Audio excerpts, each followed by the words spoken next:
तो मुझे लगता है मैंने भगवत गीता से जो सबसे बड़ी चीज़ मुझे जानने, सुनने, समझने मिली वो है सरेंडर। भागवत भगवान के प्रभाव की नहीं, भगवान के स्वभाव की कथा है। अगर आप किसी को प्यार का दावा करते हो तो उस पर अपने विचारों को प्रेशराइज मत करिए। स्पिरिचुअलिटी का कोई सही रास्ता है? रामायण है, वेद है, शास्त्र है, ये बताएंगे कि क्या सही है और क्या गलत है। और जो तीसरी आँख है उसका क्या सिग्निफिकेंस है? भगवान शंकर की जो तीसरी जो आँख है वो विश्वास का प्रतीक होती है। देखिए, साइंस और स्पिरिचुअलिटी जो है ये दोनों एक सिक्के के दो पहलू हैं। आपके हिसाब से कलयुग क्या है?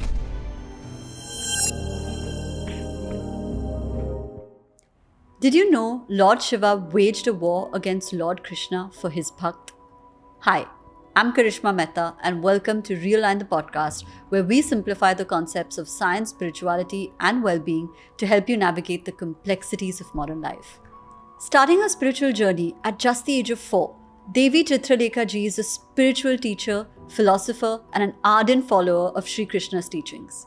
Today, she's joined us to delve into the sacred teachings of the Gita and unravel Sri Krishna's timeless lessons. We discuss it all, from the secrets of Kali Yuga and importance of bhakti to the divine love between Radha Krishna and Shiv Parvati. Together, let's absorb the wisdom and start our journey to holistic well-being. It's time to realign mind, body and soul. Namaste Devi ji and welcome to Realign. Thank you कि आप ये हमारे साथ कर रहे हो, आपने time निकाला. थैंक यू सो मच, आपने मुझे बुलाया। सो हम यहाँ कुछ अपनी थॉट्स, कुछ विचार रखेंगे और लोगों तक पहुँचाने की कोशिश करेंगे। यही हमारा भी यही मकसद है इस पॉडकास्ट से। जी, आपकी जो जर्नी है, आप बहुत ही यंग थे जब आपकी ये स्पिरिचुअल जर्नी शुरू हुई। जी, यू वर 4 एंड देन 6 साल में आपने प्रवचन भी चालू किया। आपको क्या लगता है कि ये आपके साथ ही कैसे हुआ या कुछ अलग था कि what were the factors? I think pre decided था पहले से ही, क्योंकि हाँ, आप एक एज पर जा कर के अगर आप चूज़ करते हैं देन यू कैन से कि हाँ, मैंने इसको बहुत मेहनत की, प्लान किया और फिर मैंने इस तरफ कदम रखा। बट जब आप उस एज से शुरू कर देते हैं व्हेन आपको पता भी नहीं होता कि है क्या स्पिरिचुअलिटी क्या है, स्पिरिचुअलिटी, आपकी जो जर्नी है, आपकी लाइफ शुरू हो ही रही है और उस समय अगर आप इससे जुड़ जाते हो तो मुझे लगता है कि ये कृष्ण की मर्ज़ी से ही होता है, अदरवाइज़ ये होना पॉसिबल नहीं है। बट मेरे साथ एक बहुत ही अच्छी चीज़ ये रही कि मेरा जन्म हुआ है कृष्ण की भूमि पर, वृंदावन। सो वहाँ एक ऑटोमेटिकली वहाँ की जो वाइब्रेशन है, वहाँ का जो वातावरण है, उसमें डिवोशन है, भक्ति है, प्रेम है। सो मुझे कुछ भी एक्स्ट्रा एफर्ट्स नहीं करने पड़े एंड मुझे लगता है कि ये अध्यात्म का जो रास्ता है इसने मुझे चुना और मैं इस रास्ते को शुरुआत मैंने की।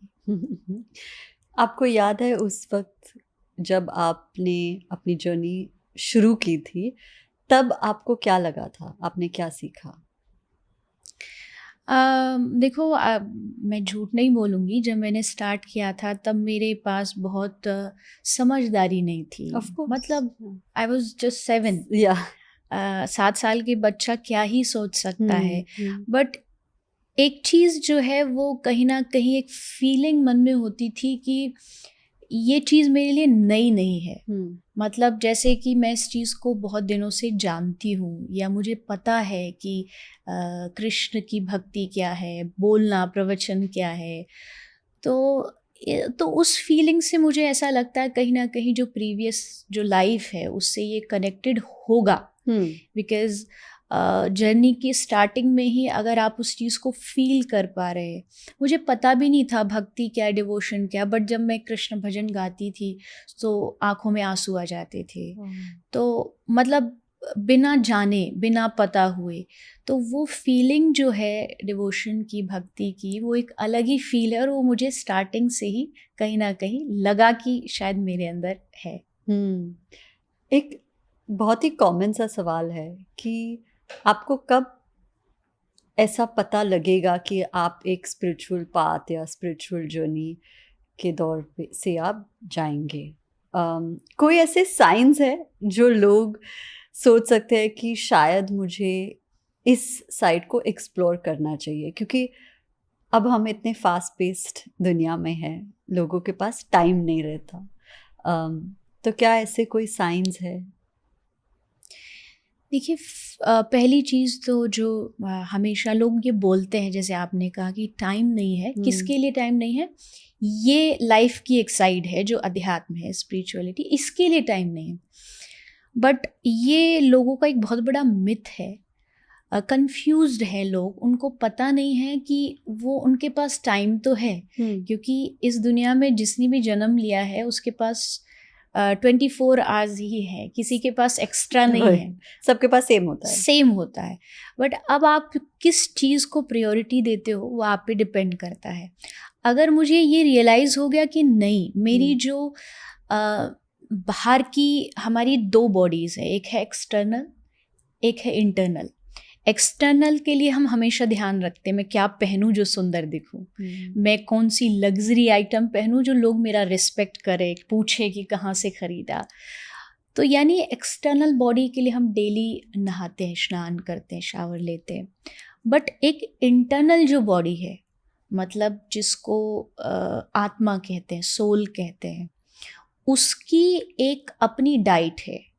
करेक्ट। जैसे बॉडी की डाइट है, वैसे सोल की डाइट है, और वो डाइट है अध्यात्म, स्पिरिचुअलिटी। जब आप उसको समझ जाते हो, जब आप उसकी वैल्यू को समझ जाते हो, देन आपको कहना भी नहीं पड़ेगा कि भाई फोर्सफुली आपको लाइफ से टाइम निकालना पड़ेगा। करेक्ट। आप ऑटोमेटिकली समझ जाएंगे कि नहीं, क्योंकि अब आप उसकी वैल्यू को जानते हैं।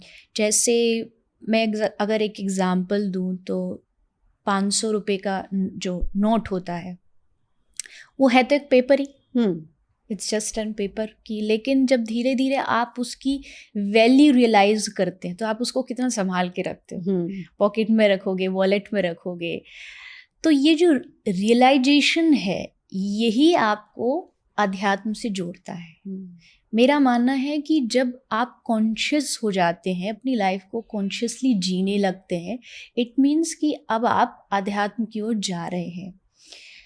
सिम्टम्स बहुत सारे हो सकते हैं, लाइक मैं कैसे पता लगाऊं कि मेरे लाइफ में चीज़ें चेंज हो रही है, अध्यात्म आ रहा है। तो उसके बहुत सारे सिम्टम्स हैं। जैसे फर्स्ट थिंग मेरी नज़र से कि आपका जेलसी फैक्टर कम हो जाएगा। आप जिन चीज़ों को लेके पहले बहुत जल्दी कंपेटिव, एक कंपटीशन होता ही है हर फील्ड में, जेलसी होती है, तो वो कम हो जाएगी। आपका एक हर एक की जो हार्ट होता है, दिल होता है, उसमें सारे इमोशंस हैं, अच्छे भी हैं बुरे भी हैं। देन जब उन इमोशंस में जब थोड़ा सा बैलेंस अच्छे इमोशंस का बढ़ जाता है, लाइक काइंडनेस, वो आपकी थोड़ी सी बैलेंस बढ़ा, इट मीन्स आप स्पिरिचुअल धीरे धीरे जर्नी पर अब शुरू हो गए और आप उस तरफ जा रहे हो। तो आपका हृदय प्योर, आपका जो हार्ट है वो बहुत प्योर फील करने लगेगा। इवन आप जब रात को होगे, क्योंकि इस दुनिया में आदमी सबको धोखा दे सकता है बट अपने आप को नहीं दे सकता। करेक्ट। उसे पता है कि वो क्या है, वो देवता है कि वो दानव है, उसका दिल जानता है या उसका परमात्मा जानता है, दो ही लोग हैं। तो जब वो रात को अकेले में रहेगा और अपने आप से क्वेश्चन करेगा कि तू कैसा है, तो आंसर आएगा कि हाँ, मैं एक अच्छा इंसान भले ना हूँ but I am trying. Correct. मैं कोशिश कर रहा हूँ एक अच्छा मानव बनने का। और अगर अच्छा इंसान बनने की आप कोशिश कर रहे हैं, इट मीन्स आप इस जर्नी पर, आपकी जो यात्रा है वो शुरू हो गई है। क्योंकि लोग ऐसे हैं कि खाना खाने के लिए भूल नहीं जाते, लेकिन स्पिरिचुअलिटी के लिए टाइम नहीं रहता। जी। I think it's a matter of perception कि किसकी वैल्यू ज़्यादा है ज़्यादा है हमारे लाइफ में। परसेप्शन की बात करें तो ढेर सारे ओपिनियन भी रहते हैं लोगों के कि ये सही तरीका है, ये गलत तरीका है, ये मैं अपनाऊंगा नहीं अपनाऊंगा। जी। स्पिरिचुअलिटी का कोई सही रास्ता है या बहुत सारे रास्ते हैं जो अलग है लेकिन सभी सही है? रास्ते बहुत सारे हो सकते हैं बट मंजिल एक है। इस दुनिया में बहुत सारे लोगों के बहुत अलग अलग तरीके हैं भगवान को मानने के, अध्यात्म को मानने के। किसी को कोई रास्ता ज़्यादा अच्छा लगता है, किसी को कोई, बट मंजिल सबकी एक ही है कि हमको भगवान तक जाना है, हमें अच्छे कर्म करने हैं। सही और गलत ये डिसाइड करने वाले हम इंसान नहीं होते हैं। मतलब हम अपना ओपिनियन दे सकते हैं, बट क्या होता है ना, आजकल सोशल मीडिया का टाइम चल रहा है, तो यहाँ पर लोग प्लेटफॉर्म पर आते हैं और जो मन में आता है वो अपनी ओपिनियन रख देते हैं और उनको पूरा हक है। बट अगर आप ऑथेंटिक चीज़ चाहते हो, मान लो मैंने इस पॉडकास्ट में कुछ बोल दिया, ऐसी चीज़ बोली जो शायद लोगों को ना पता हो, और आपने बस उस पे आँख पे पट्टी बांधी और मान लिया, तो आप कहीं भी गलत हो सकते हो। आप जो भी सुनते हो उसको फिर आपको टैली करना है। कहाँ टैली करना है? हमारे पास बहुत सारे स्क्रिप्चर्स हैं और वो इसीलिए है कि लोग ये समझ पाए कि क्या गलत है और क्या सही है। मैं बोलूँ शायद गलत हो सकता है, आप बोलें शायद सही हो सकता है, बट इन दोनों के बीच में एक जो जिसको परम सत्ता कहते हैं, यानी जिसको परमात्मा कहते हैं, भगवान कहते हैं, उन्होंने आज से हज़ारों साल पहले हमें बहुत सारी चीज़ें दी है। जैसे भगवद गीता दी है, श्रीमद् भागवतम दी है, रामायण है, वेद है, शास्त्र है, ये बताएंगे कि क्या सही है और क्या गलत है। अब इसमें दो चीज़ें, या तो आप किसी एक प्रॉपर ऑथेंटिक जो इसको जानते हो उनसे सुन सकते हो, अगर आपको ऐसा कोई नहीं मिल रहा है देन आप उसको पढ़िए। बहुत ज़रूरी है कि आपको पढ़ना पड़ेगा। मुझे ऐसा लगता है, मेरे ओपिनियन में, कि आज के टाइम में अगर लोगों के मन में धर्म के लिए रॉन्ग परसेप्शन है तो वो इसीलिए है क्योंकि उन्होंने अपने शास्त्रों को पढ़ना छोड़ दिया है। गीता पे बात बहुत लोग करते हैं, बड़ी बड़ी मोटिवेशनल सेशंस होते हैं, लेकिन उन्हीं लोगों ने भी कभी गीता को खोल के नहीं पढ़ा। उनको नहीं पता कि भगवद गीता का श्लोक क्या कह रहा है। जैसे आजकल एक ट्रेंड बहुत ज़्यादा सोशल मीडिया पर चलता है, श्री कृष्ण कहते हैं, बट क्या कहाँ से उसका सोर्स है वो किसी को नहीं पता। बस जिन मेरे मन में जो आया उस पर कृष्ण का टैग लगा दिया एंड देन हम उसको फैला रहे। नहीं, ये बहुत ज़्यादा गलत है, क्योंकि आज की जो यूथ है, यंग जनरेशन, वो कैसे, उसको क्या पता कि कृष्ण ने सचमुच ये कहा है नहीं कहा है, या और के दिमाग से आया है, किसी और के दिमाग से आया और आपने टैग दे दिया कि कृष्ण कहते हैं। तो वो कृष्ण जो कहेंगे वो भगवद गीता में कहेंगे, तो वहाँ से लीजिए, उसको देखिए, रिसर्च करिए। जब हर चीज़ पर रिसर्च करता है, आज का जो बच्चा है, आज की जो जनरेशन है, इवन वो एक बिस्किट भी खाएगी तो उसके सारे इंग्रेडिएंट्स पढ़ेगी, ग्लूटेन कितना है, फैट कितना है। मतलब आप एक बिस्किट के लिए अगर इतना रिसर्च कर सकते हैं तो अपनी लाइफ के लिए तो करना ही चाहिए कि आप कहाँ गलत हैं, आपको कौन से मोड पर कौन सा डिसीजन आपका गलत हो सकता है, कौन सा सही हो सकता है। और उसके लिए इजी वे है कि आप भगवद गीता पढ़ें या श्रीमद् भागवत पढ़ें और उससे थोड़ा थोड़ा जानने की कोशिश करें। इस पे मेरे दो प्रश्न हैं। पहला, कि जब हम कहते हैं कि गीता पढ़े तो बहुत ही लोग सोचते हैं कि ज़्यादा कॉम्प्लिकेटेड है क्योंकि श्लोक संस्कृत में लिखे हैं। जी, ऑफ कोर्स ट्रांसलेशंस है क्योंकि मैं भी पढ़ रही हूँ, लेकिन वो एक चीज़ है। और दूसरी जो बात है कि जब आपने कहा कि आप एक ऐसा इंसान चुनिए जिनको ऑथेंटिक नॉलेज है गीता के बारे में, वो लोग कैसे आइडेंटिफाई करें कि अच्छा इनको एक्चुअली सही नॉलेज है या नहीं है, और अगर खुद पढ़ना चाहे तो सिंपल करके हम कैसे इसको अप्लाई कर सकते हैं? देखिए, भगवत गीता बहुत ज़्यादा टफ नहीं है, क्योंकि अगर आप कंपेयर करेंगे वेद शास्त्रों से तो वो तो फिर तो हमारे दिमाग से ही ऊपर जाने वाला है। बट फिर भी हो सकता है इनिशियल स्टेज पर किसी को थोड़ा सा हार्ड लगे, टफ लगे, तो उसके कुछ जो इजी ट्रांसलेशंस हैं उनको आप पढ़ सकते हैं। प्रभुपाद जी के द्वारा लिखी है, श्री राम सुखदास जी बहुत अच्छे हमारे संत हुए हैं, उन्होंने इसको ट्रांसलेट किया बहुत इजी वे में, उनको पढ़ सकते हैं। कोई सोर्स से अगर आप, यानी एक मेंटोर से अगर आप इसको सीखना चाहते हो, उसको उसके लक्षण की क्या हो सकता है, तो देखो ये तो जैसे हम किसी टीचर के पास जाते हैं देन ही हम डिसाइड कर पाते हैं कि इनको कितना नॉलेज है। और कैसे नॉलेज की, जब आप उनको अपनी प्रॉब्लम्स बताओगे और उस प्रॉब्लम का वो सही सल्यूशन आपको दे देंगे, तो आप कहोगे कि हाँ टीचर बहुत अच्छा है, इसके पास सारे सल्यूशन होते हैं। तो जब भी आप कोई अपना मेंटोर खोजते हैं, या आध्यात्मिक भाषा में जिसको गुरु कहते हैं, तो वहाँ फर्स्ट स्टेज पर आपको जाकर के उनसे कुछ क्वेश्चंस रखने चाहिए। इवन शास्त्रों में ये लिखा है कि गुरु बनाने से पहले आपको गुरु की परीक्षा लेनी चाहिए, टेस्ट लेना चाहिए। बट गुरु बनाने से पहले जब आपने डिसाइड कर लिया कि अब ये मेरे गुरु है, ये मेरे मेंटोर है, देन आपका कोई हक नहीं है कि आप गुरु का टेस्ट लो, तब वो आपका लेगा। तो उससे पहले वहाँ जाकर के कुछ अपने क्वेश्चंस रखिए, और अगर आपको उन क्वेश्चंस का सेटिस्फाइड आंसर मिल जाता है और आपको पता लग जाता है कि हाँ मेरे सब प्रॉब्लम्स का सल्यूशन ये देते हैं, इनके पास आंसर्स हैं, और वो भी ऑथेंटिकली होना चाहिए। क्या होता है ना, आजकल प्रॉब्लम ये है कि लोग संतों, गुरु या आध्यात्मिक जो मेंटोर होते हैं, उनके पास भी कोई अध्यात्म का क्वेश्चन नहीं लेके जाते। वो जाके पूछेंगे मेरे घुटनों में दर्द रहता है, क्या करूं? उसके लिए डॉक्टर्स हैं ना।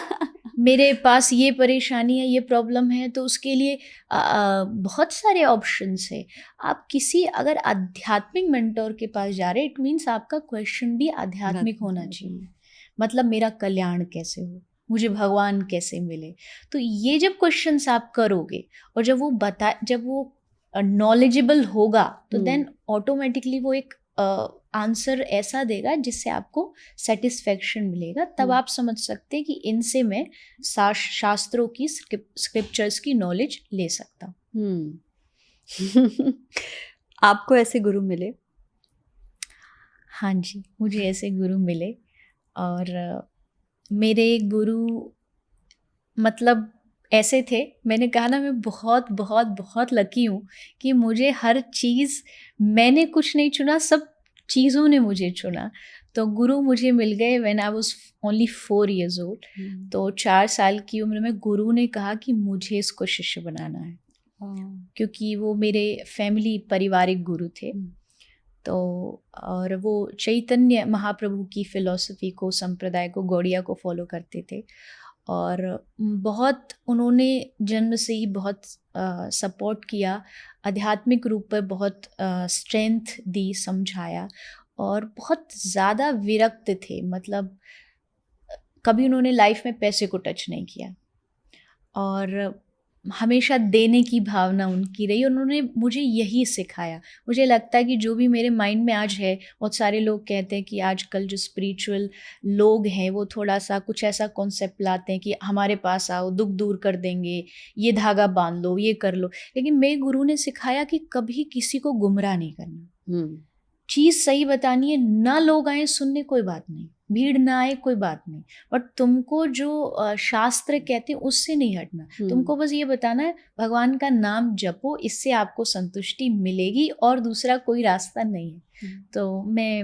मतलब बहुत कृपा है भगवान की, मुझे ऐसे गुरु मिले। सबसे इम्पोर्टेंट चीज़ आपने अपने गुरु से क्या सीखी? सबसे इम्पोर्टेंट बहुत मुश्किल है कहना, क्योंकि सारी चीज़ उनसे सीखी है, बट फिर भी उनका जो एक बहुत ज़्यादा जो इंटरेस्ट रहता था, झुकाव रहता था, वो चैंटिंग में रहता था, नाम जाप। और वो हमेशा कहते थे, कृष्ण जाना जगत जाना, कृष्ण नहीं जाना तो कुछ भी नहीं जाना। तो वो बात मेरी बुद्धि में मतलब क्लियरली लिखी हुई है कि सारी दुनिया भी मिल जाए तो ज़ीरो है, बट जब तक भगवान नहीं होंगे साथ, तब तक कोई भी उसकी संसार की दुनिया की वैल्यू नहीं है। तो उन्होंने यही सिखाया कि नाम जाप खुद करो और दूसरों को भी बताओ। दूसरों को तभी बता पाओगे जब आप खुद करोगे उसकी प्रैक्टिस। एक होता है जस्ट बोल देना, एक होता है उसको खुद इम्प्लीमेंट करके बताओगे तो तुम बहुत गर्व से कह सकते हो मैंने किया है, मुझे फ़ायदा हुआ, आप भी करके देखो। तो मेरे गुरु की सबसे बड़ी जो शिक्षा थी वो था नाम जाप की। चैन माला करो, कुछ भी नहीं कर सकते, पूजा नहीं कर सकते, मंदिर नहीं जा सकते। वो तो ये भी कहते थे कि आश्रम बनाओगी तो वो भी माया है, तुम उसमें भी फंस जाओगी।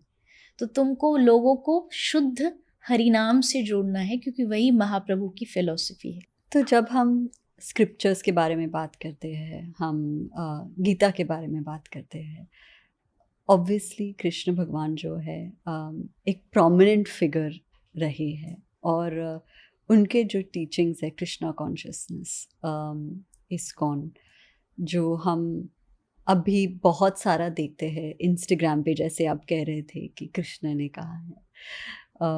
तो मैं इस बात पे चर्चा करना चाहती हूँ कि जो आपने सीखा आपके जर्नी में गीता से, कृष्ण भगवान से, वो अगर आप समराइज कर सकते हैं और फिर हम उस पर और क्वेश्चंस पूछेंगे।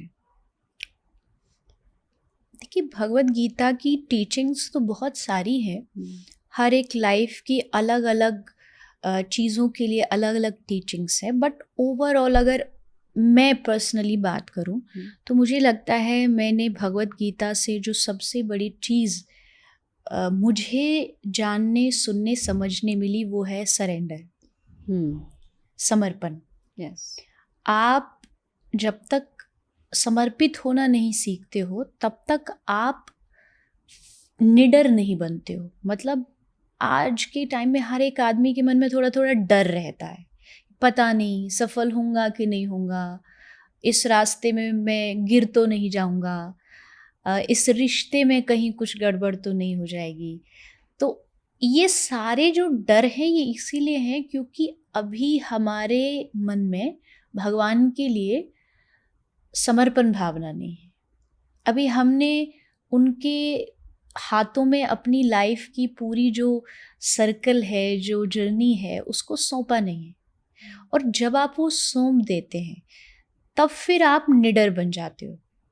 भगवत गीता की शुरुआत, स्टार्टिंग ही यहीं से हुई थी कि अर्जुन कंफ्यूज्ड था, कि इतना ज़्यादा कंफ्यूज था कि सामने युद्ध मतलब स्टार्ट होने वाला, वो कह रहा मैं जा रहा हूँ वापस, मुझसे नहीं हैंडल हो रहा, मेरा पूरा परिवार है यहाँ पे, मेरी फैमिली है, मेरा परिवार अगेंस्ट में खड़ा है, सो रथ घुमाओ, यू टर्न लो और वापस चलो घर पे।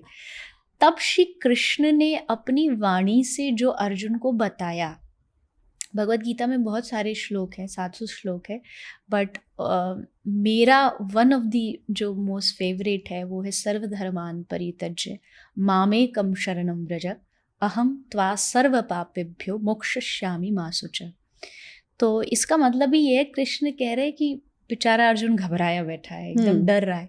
कृष्ण कह रहे हैं सर्वधर्मान परित्यज्य, तू सब धर्मों को छोड़ दे, त्याग दे, डर को हटा दे और आजा मेरी शरण में।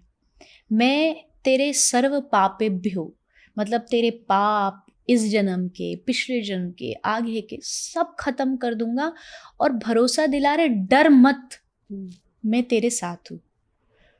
तो ये जो विश्वास जिस दिन हमारे मन में आ गया समर्पण भाव का, तो समझो गीता आ गई यहाँ पर।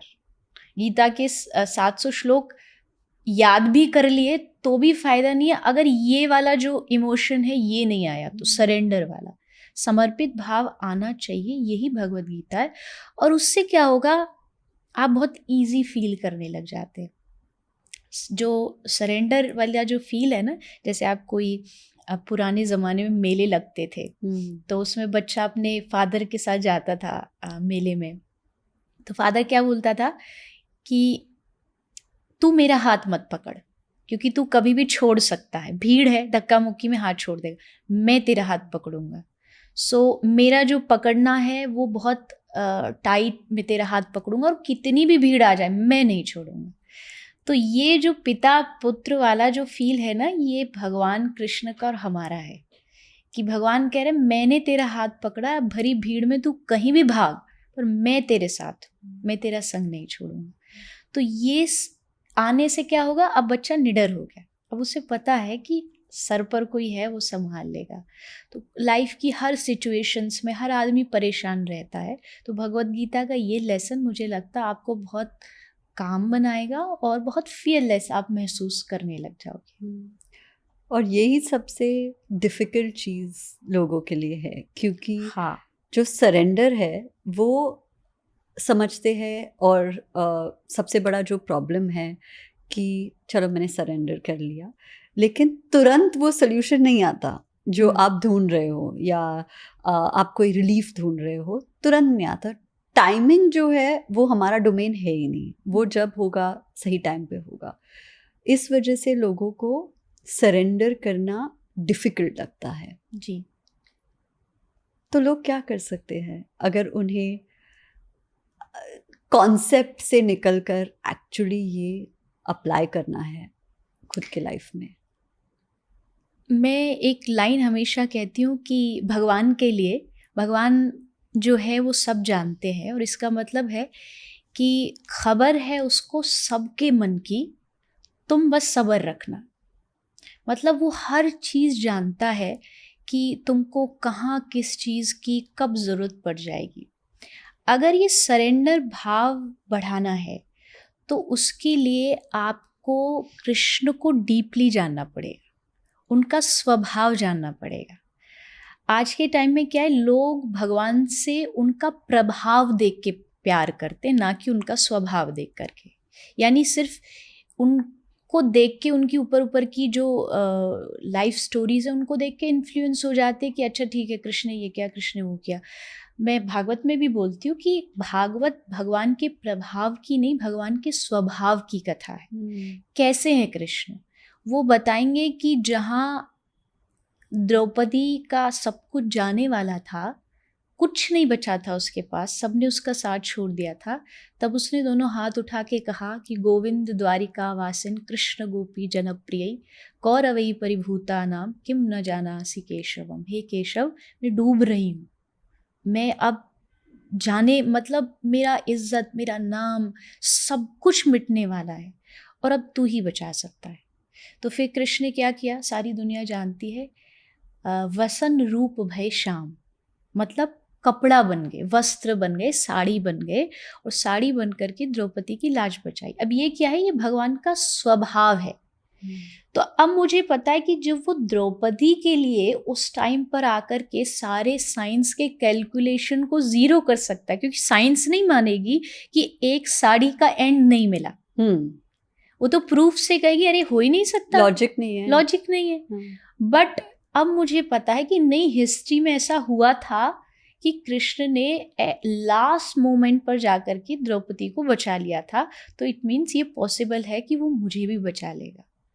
तो अगर ये भाव आपको जगाने, सत्संग हम क्यों सुनाते हैं? बहुत सारे लोग कहते हैं ये आप इतना लंबा चौड़ा ताम झाम, ये भागवत, ये सब क्यों है? ये इसीलिए है कि लोग उनको समझ पाएं, उनको जाने। रामचरितमानस में लिखा है, जाने बिन ना होए परतीति, बिन परतीति ना होए प्रीति। किसी से भी आपको प्यार करना है, प्रेम करना है, तो पहले उसको जानना पड़ेगा। उसको जानो, उसके बिहेवियर को जानो, क्या करता है वो जानो। तो सरेंडर भाव अगर इमोशन आप लाना चाहते हो तो कृष्ण को जानो। उनको जानते ही आपको उनसे इतना प्यार हो जाएगा कि अब कोई चॉइस बचेगी नहीं। आपको पता है कि वो मेरे लिए सब कुछ है। वो त्वमेव माताश्च पिता त्वमेव, त्वमेव बंधुश्च सखा त्वमेव। तो उसके लिए सत्संग की हेल्प लेना थोड़ा ज़रूरी है। जब आप सत्संग सुनते रहते हैं तो आपके माइंड पर ये बात आ जाती है कि भरोसे लायक इस दुनिया में भगवान है और कोई नहीं है। क्योंकि भरोसा यहाँ दुनिया में हर पल टूट जाता है, जिस पे भी करोगे एक ना एक दिन भरोसा टूटेगा। बट वही भरोसा भगवान पर होगा तो भगवान एड़ी चोटी का जोर लगा देंगे, पर आपके भरोसे को कभी टूटने नहीं देंगे। जब हम प्यार के बारे में बात करते हैं तो राधा कृष्ण के बारे में बहुत सारे एग्जाम्पल्स आते हैं, बहुत सारी कहानियाँ आती हैं। आपके लिए वो क्या रिप्रेजेंट करता है, वो रिलेशनशिप जो है? क्योंकि अभी आपने बात की कि लोग भरोसा तोड़ देते हैं। उस कॉन्टेक्स्ट में जब हम मॉडर्न डे में लव रिलेशनशिप्स के बारे में बात करते हैं, तो हम क्या सीख सकते हैं उनसे? देखिए, उन जैसा तो कोई बन नहीं सकता, ये बहुत सिंपल सी बात है, क्योंकि वो भगवान है, हम इंसान हैं। वो परम शक्ति है, वो एक बहुत बड़ी पावर है जो इस दुनिया में आई थी प्रेम को समझाने के लिए, और वो आज भी है। मतलब ऐसा नहीं कृष्ण आज नहीं है, राधा आज नहीं है। ये बहुत ही ज़्यादा डीप चीज़ है, डीप कॉन्वर्जेशन है, क्योंकि वो कोई ह्यूमन बॉडी नहीं थे, वो कोई पंच तत्व से बना शरीर नहीं था। ये कह सकते हो आप कि कृष्ण और राधा, एक प्रेम ने एक शेप लिया, उसको कृष्ण और राधा बोला गया, क्योंकि प्रेम की कोई फॉर्म नहीं होती। तो फिर हम कैसे पता, बोले तो कहा कि द्वापर में कृष्ण और राधा प्रेम का एक पूरा फॉर्म लेकर के बन करके आए, और वो प्रेम संसार वाले लेवल का जो प्रेम है उससे बिल्कुल अलग है, क्योंकि वहाँ जो प्रेम होता है वो तत्सुखे सुखित्वम। मतलब कृष्ण हमेशा ये कोशिश करते कि राधा रानी को कैसे सुख दे, और राधा रानी हमेशा ये प्रयास कोशिश करती है कि कृष्ण को कैसे सुखी रखूं। मतलब अगर कोई ये कह सकता है निस्वार्थ प्रेम, तो वो कृष्ण और श्री राधा रानी का है। और वो इसीलिए भी है क्योंकि वहाँ पर कृष्ण और श्री राधा रानी के बीच में कोई शरीर का अट्रैक्शन नहीं था। अटैचमेंट और प्रेम में फ़र्क होता है। प्रेम और मोह में जैसे फ़र्क होता है ना, अटैचमेंट ये होती है कि मेरी खुशी के लिए मैं तुमको दूर नहीं जाने दूंगा। प्रेम ये होता है कि तुम्हारी खुशी के लिए तुमको दूर जाना है तो I am more than happy, तुम दूर रहो बट तुम खुश रहो, ये प्रेम है। मतलब अटैचमेंट बंधन में बांधना चाहता है आपको, बांधता है कि नहीं मेरे साथ रहो, जो मैं कहता हूँ वो करो। बट प्रेम आपको आज़ाद छोड़ता है, स्वतंत्रता देता है। और राधा कृष्ण का प्रेम वही था। सारी दुनिया जानती है कि एक समय आया था जब कृष्ण राधा रानी को छोड़ करके जा रहे थे, और कृष्ण राधा रानी के पास आए जाते समय, और उन्होंने अपना मुकुट जो उस सर पे धारण करते थे उसको उठा के राधा रानी के चरणों में रखा। बोले नहीं कुछ भी, क्योंकि उनकी हिम्मत नहीं थी ये कहने की कि मैं जा रहा हूँ। बस उन्होंने उसको चरणों में रखा और रोने लगे। तो राधा रानी ने पूछा कि आप क्यों रो रहे हैं। जानती वो थी, बट फिर भी उनका मन था कि ये एक बार अपने मन से कहे। तो कृष्ण ने कहा कि रोते रोते कि हे राधा, मैं तेरा अपराधी हूँ, मतलब मैं तेरा गुनहगार हूँ, क्योंकि मैं जा रहा हूँ।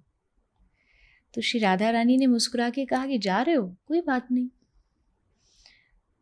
तो कृष्ण ने अपनी बंसी, कि वो सबसे ज़्यादा बांसुरी से प्रेम करते, तो उन्होंने उठा के राधा रानी को दी। बोले ये किस लिए? बोले हमारे सिंबल है हमारे प्रेम का, इसको तुम अपने पास रखो। राधा रानी पूछा क्या करूं? बोले जब तुमको मेरी याद आए तो इसको बजा देना, मैं आ जाऊंगा।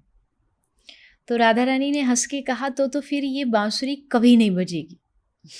तो कृष्ण ने पूछा क्यों? तो राधा रानी ने कहा कि तुमने कहा कि जब याद आ जाए तब बजा देना। याद उसको किया जाता है जिसको कभी भूले हो। मैं आपको एक क्षण एक पल भी नहीं भूल सकती, तो याद आने का तो कोई प्रश्न ही नहीं उठता। आप हर पल हर क्षण मेरे हृदय में हो, मेरी आंखों के सामने हो, तो ये बांसुरी तो अब कभी नहीं बजेगी। और ऐसा हुआ। अगर आप किलोमीटर्स की दूरी देखें तो वृंदावन से मथुरा आज भी महज 15-20 मिनट का रास्ता है। मतलब जाना राधा रानी के लिए, कृष्ण से मिलने के लिए कोई बड़ी बात नहीं थी, कभी भी जा सकती थी। बट उन्होंने कहा कि नहीं, अगर कृष्ण चाहता है दूर रह कर के प्रेम करना तो हम उसमें सुखी हैं। और यही प्रेम का जो असली जो मीनिंग होता है ना, वो यही होता है कि यहाँ आप अपने लिए जब सोचना बंद कर देते हो, वही प्रेम होता है। सो ये राधा कृष्ण का प्रेम है। ये दुनिया में मुझे नहीं लगता कहीं भी संभव है, बट हाँ, कोशिश कर सकते हैं थोड़ा थोड़ा अपने लाइफ में उसको निस्वार्थ बनाने की कोशिश कर सकते हो, बट पॉसिबल नहीं है, ऐसा मेरा मानना है। ये आइडियलिस्टिक जो कहते हैं कि हाँ जी, हम नहीं बन सकते, वो है। हाँ, ये वो प्रेम है। हाँ, तो अगर आपको इस कॉन्टेक्स्ट के बाहर अगर लोगों को प्रैक्टिकल या जो आज में रेलेवेंट होती है, उन्हें क्या कहेंगे प्यार के बारे में, जो हम समझ सकते हैं, थोड़ा सोच सकते हैं कि ये है? क्योंकि बहुत सारे कन्फ्यूजन है आज कि एक्चुअली प्यार क्या होता है, एक्चुअली जो सेल्फलेसनेस आपने कहा था वो क्या होता है, क्योंकि लोग कंफ्यूज होते हैं। लव को बहुत सारे नाम मिलते हैं लव के अलावा। तो आज के कॉन्टेक्स्ट में आप क्या कहेंगे? मैं आई थिंक इतना कह सकती हूँ कि love is putting someone's need before yours. आप कोशिश कर सकते हो कि भाई मैं जब भी सोचूं तो मैं के बारे में कम और उनके बारे में ज़्यादा सोचूं, जिनसे मैं ये दावा करता हूँ कि मैं प्रेम करता हूँ। उनकी खुशी जिस चीज़ में है, उनकी परेशानियाँ जिस चीज़ में है, उसको अपनी परेशानी मानना, उसको फील करना कि हाँ, ये एक्चुअल में अगर ये जिससे मैं प्यार का दावा करता हूँ वो फील कर रहा है, तो कहीं ना कहीं मैं भी उसको फील करूँ। एंड सेकंड थिंग मोस्ट जो मुझे लगता है इम्पोर्टेंट है, वो ये है कि अगर आप किसी को प्यार का दावा करते हो तो उस पर अपने विचारों को प्रेशराइज मत करिए, क्योंकि जब दो इंसान होते हैं ना, तो दोनों की जो थॉट प्रोसेस हो वो अलग होती है। अब सबसे बड़ी दिक्कत ये है कि जब हम किसी से प्रेम का दावा करते, प्यार का दावा करते, तो हम क्या सोचते कि मेरी जो सोच है वो तुमसे मिलनी चाहिए, जबकि ऐसा नहीं होता है। यहाँ पर हर एक आदमी की सोच अलग होती है, और दो अलग सोच वाले लोग एक साथ एक छत के नीचे रह पा रहे हैं, मुझे लगता है यही सबसे बड़ा प्रेम है। क्योंकि एक थॉट्स वाले लोग तो कहीं भी रह सकते, बहुत इजी है उनके लिए, अलाइनमेंट है, बहुत इजी है। बट अगर आप वो कुछ और सोचते हैं, और उनकी सोच को फिर उतना रेस्पेक्ट भी देना पड़ेगा आपको कि हाँ, मतलब मैं इसके अगेंस्ट नहीं खड़ा हूँ, मुझे पता है कि तुम जो सोच रहे, तुम जो कर रहे हो मेरे लिए भी ज़रूरी है, क्योंकि तुम्हारे लिए प्रायोरिटी है। और यही आज के टाइम में थोड़ा कम हो रहा है। जैसे हस्बैंड है, वाइफ है, दोनों जॉब करते हैं, तो उनका सबसे बड़ा झगड़ा यही है, टाइम का झगड़ा कह लीजिए, ओपिनियंस जो मैच नहीं करते उसका झगड़ा कह लीजिए। वो भी जॉब पे जा रहा है, वो इसलिए लड़ रहा है कि तुझे जॉब करने की क्या ज़रूरत है, तो लड़की कह रही है कि तुमको इस टाइम पे जॉब जब मैं जाती हूँ उस टाइमिंग में करो। तो कहीं ना कहीं ओपिनियन क्लैश होते हैं।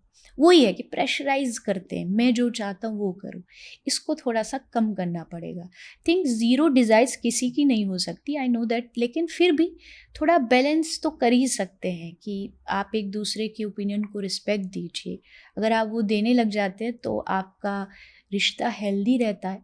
और बीच में आएंगी थोड़ी परेशानियां, कोई भी दुनिया का रिश्ता संबंध ऐसा नहीं है जिसमें परेशानियां ना आए, बट आपको उसको सॉल्व करना और उसको ओवरकम करना आना चाहिए। अगर आप ये बात थोड़ा सा समझ जाते कि नहीं, रिश्ते प्रेशर से नहीं चलते, शर्तों से नहीं चलते। आज मैं और आप ये रिश्ता संबंध, कोई भी दुनिया का आदमी संबंध इस बेसिस पे नहीं बना सकता कि आज ही बता दो क्या चाहिए। नहीं कर सकते ना।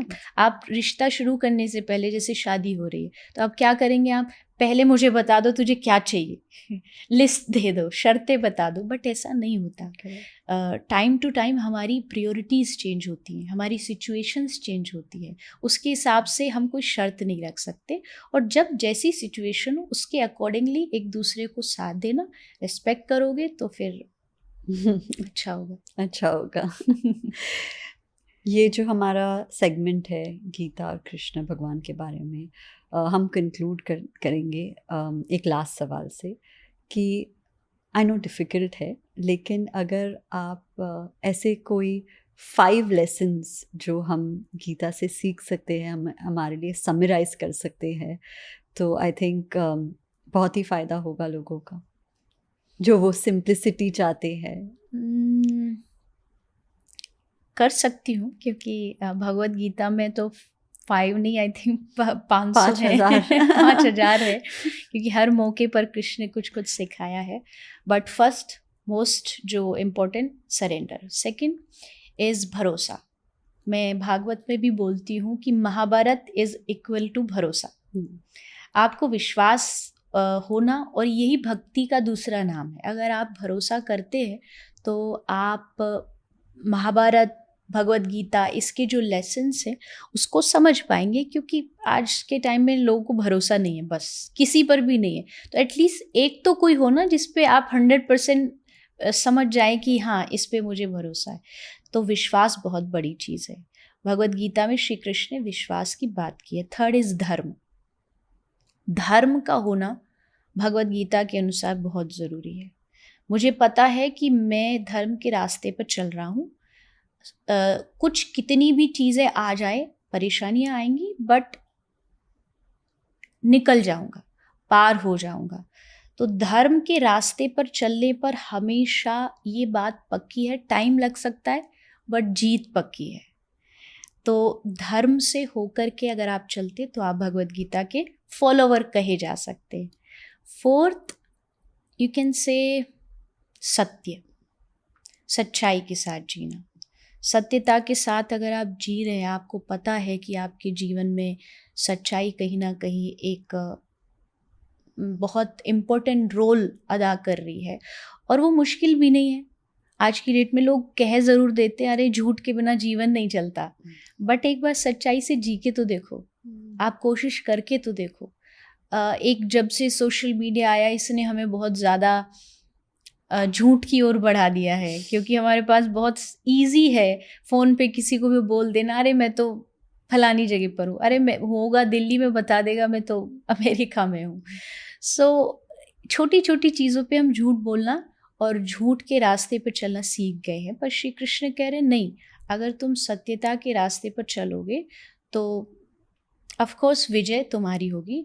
और चौथी चीज़ डिवोशन, भक्ति। पांचवी चीज़ डिवोशन, भक्ति होना बहुत ज़रूरी है। हम कितना भी कह ले कर्म अच्छे करो, कर्म अच्छे करो, कर्म अच्छे करने से ही भक्ति हो जाती है, बट मुझे नहीं लगता। कर्म अच्छे करने से भक्ति हो जाती है, बात सही है, बट कर्म अच्छे करोगे तब जब जीवन में डिवोशन होगा। जिसके जीवन में भक्ति होगी वही कर्म अच्छे करता है। बाकी जिसके जीवन में भक्ति नहीं है, वो कहीं ना कहीं रास्ता भटक जाता है, वो गलत रास्ते पे चला जाता है। तो बिना भजन के, यानी बिना भक्ति के, बिना डिवोशन के आप कभी भी सही रास्ता नहीं चुन सकते। तो डिटेल में तो बहुत जा सकते, बट आई थिंक ये 5 मोस्ट ऐसी चीज़ें हैं या ऐसी बातें हैं जो आप भगवत गीता से सीख सकते हैं। थैंक यू, आपने सिंप्लीफाई कर दिया जो बहुत ही कॉम्प्लिकेटेड क्वेश्चन था, क्योंकि बहुत सारी चीज़ें हैं जो हम सीख सकते हैं जी। तो हमने कृष्ण भगवान के बारे में बात की। एक और ऐसे हैं जिनके बारे में बहुत ही चर्चा होती रहती है, जो है महादेव, शिव जी। और सेम ही है जो इंस्टाग्राम पे बहुत सारे लोग शिव जी को कोट करते हैं कि उन्होंने ये कहा कि ऐसे है। तो उनसे क्या लेसन्स आपने सीखे, और उनका जो वो सिंबलाइज करते हैं वो क्या है? शास्त्र कहते हैं श्रद्धा विश्वास रूपिणो। शंकर है विश्वास और पार्वती है श्रद्धा। तो जैसे अक्सर एक कन्फ्यूज़न होता है लोगों के मन में कि अंधविश्वास, पर मैं कहती हूँ विश्वास कभी भी अंधा नहीं हो सकता। विश्वास की 3 आँखें होती है, क्योंकि वो महादेव है। तो शंकर वो विश्वास का प्रतीक है और पार्वती श्रद्धा का प्रतीक है। मैंने जिस एंगल से भगवान शंकर को पढ़ा है, जाना है महादेव को, महादेव कहीं ना कहीं रौद्र अवतार है, ये सारी दुनिया जानती है क्योंकि वो सृष्टि के संहार करता है। लेकिन महादेव का एक और एंगल भी है, वो है भक्ति का एंगल, जो स्पेशली ब्रज में बताया जाता है। ब्रज में किस तरह से भगवान शंकर शांत हैं, क्योंकि ये जो ऑपोजिट चीज़ें हैं ना, कि वो रौद्र भी हैं और जब उनकी स्तुति होती है तो क्या बोलते हैं, कर्पूर गौरम करुणावतारम।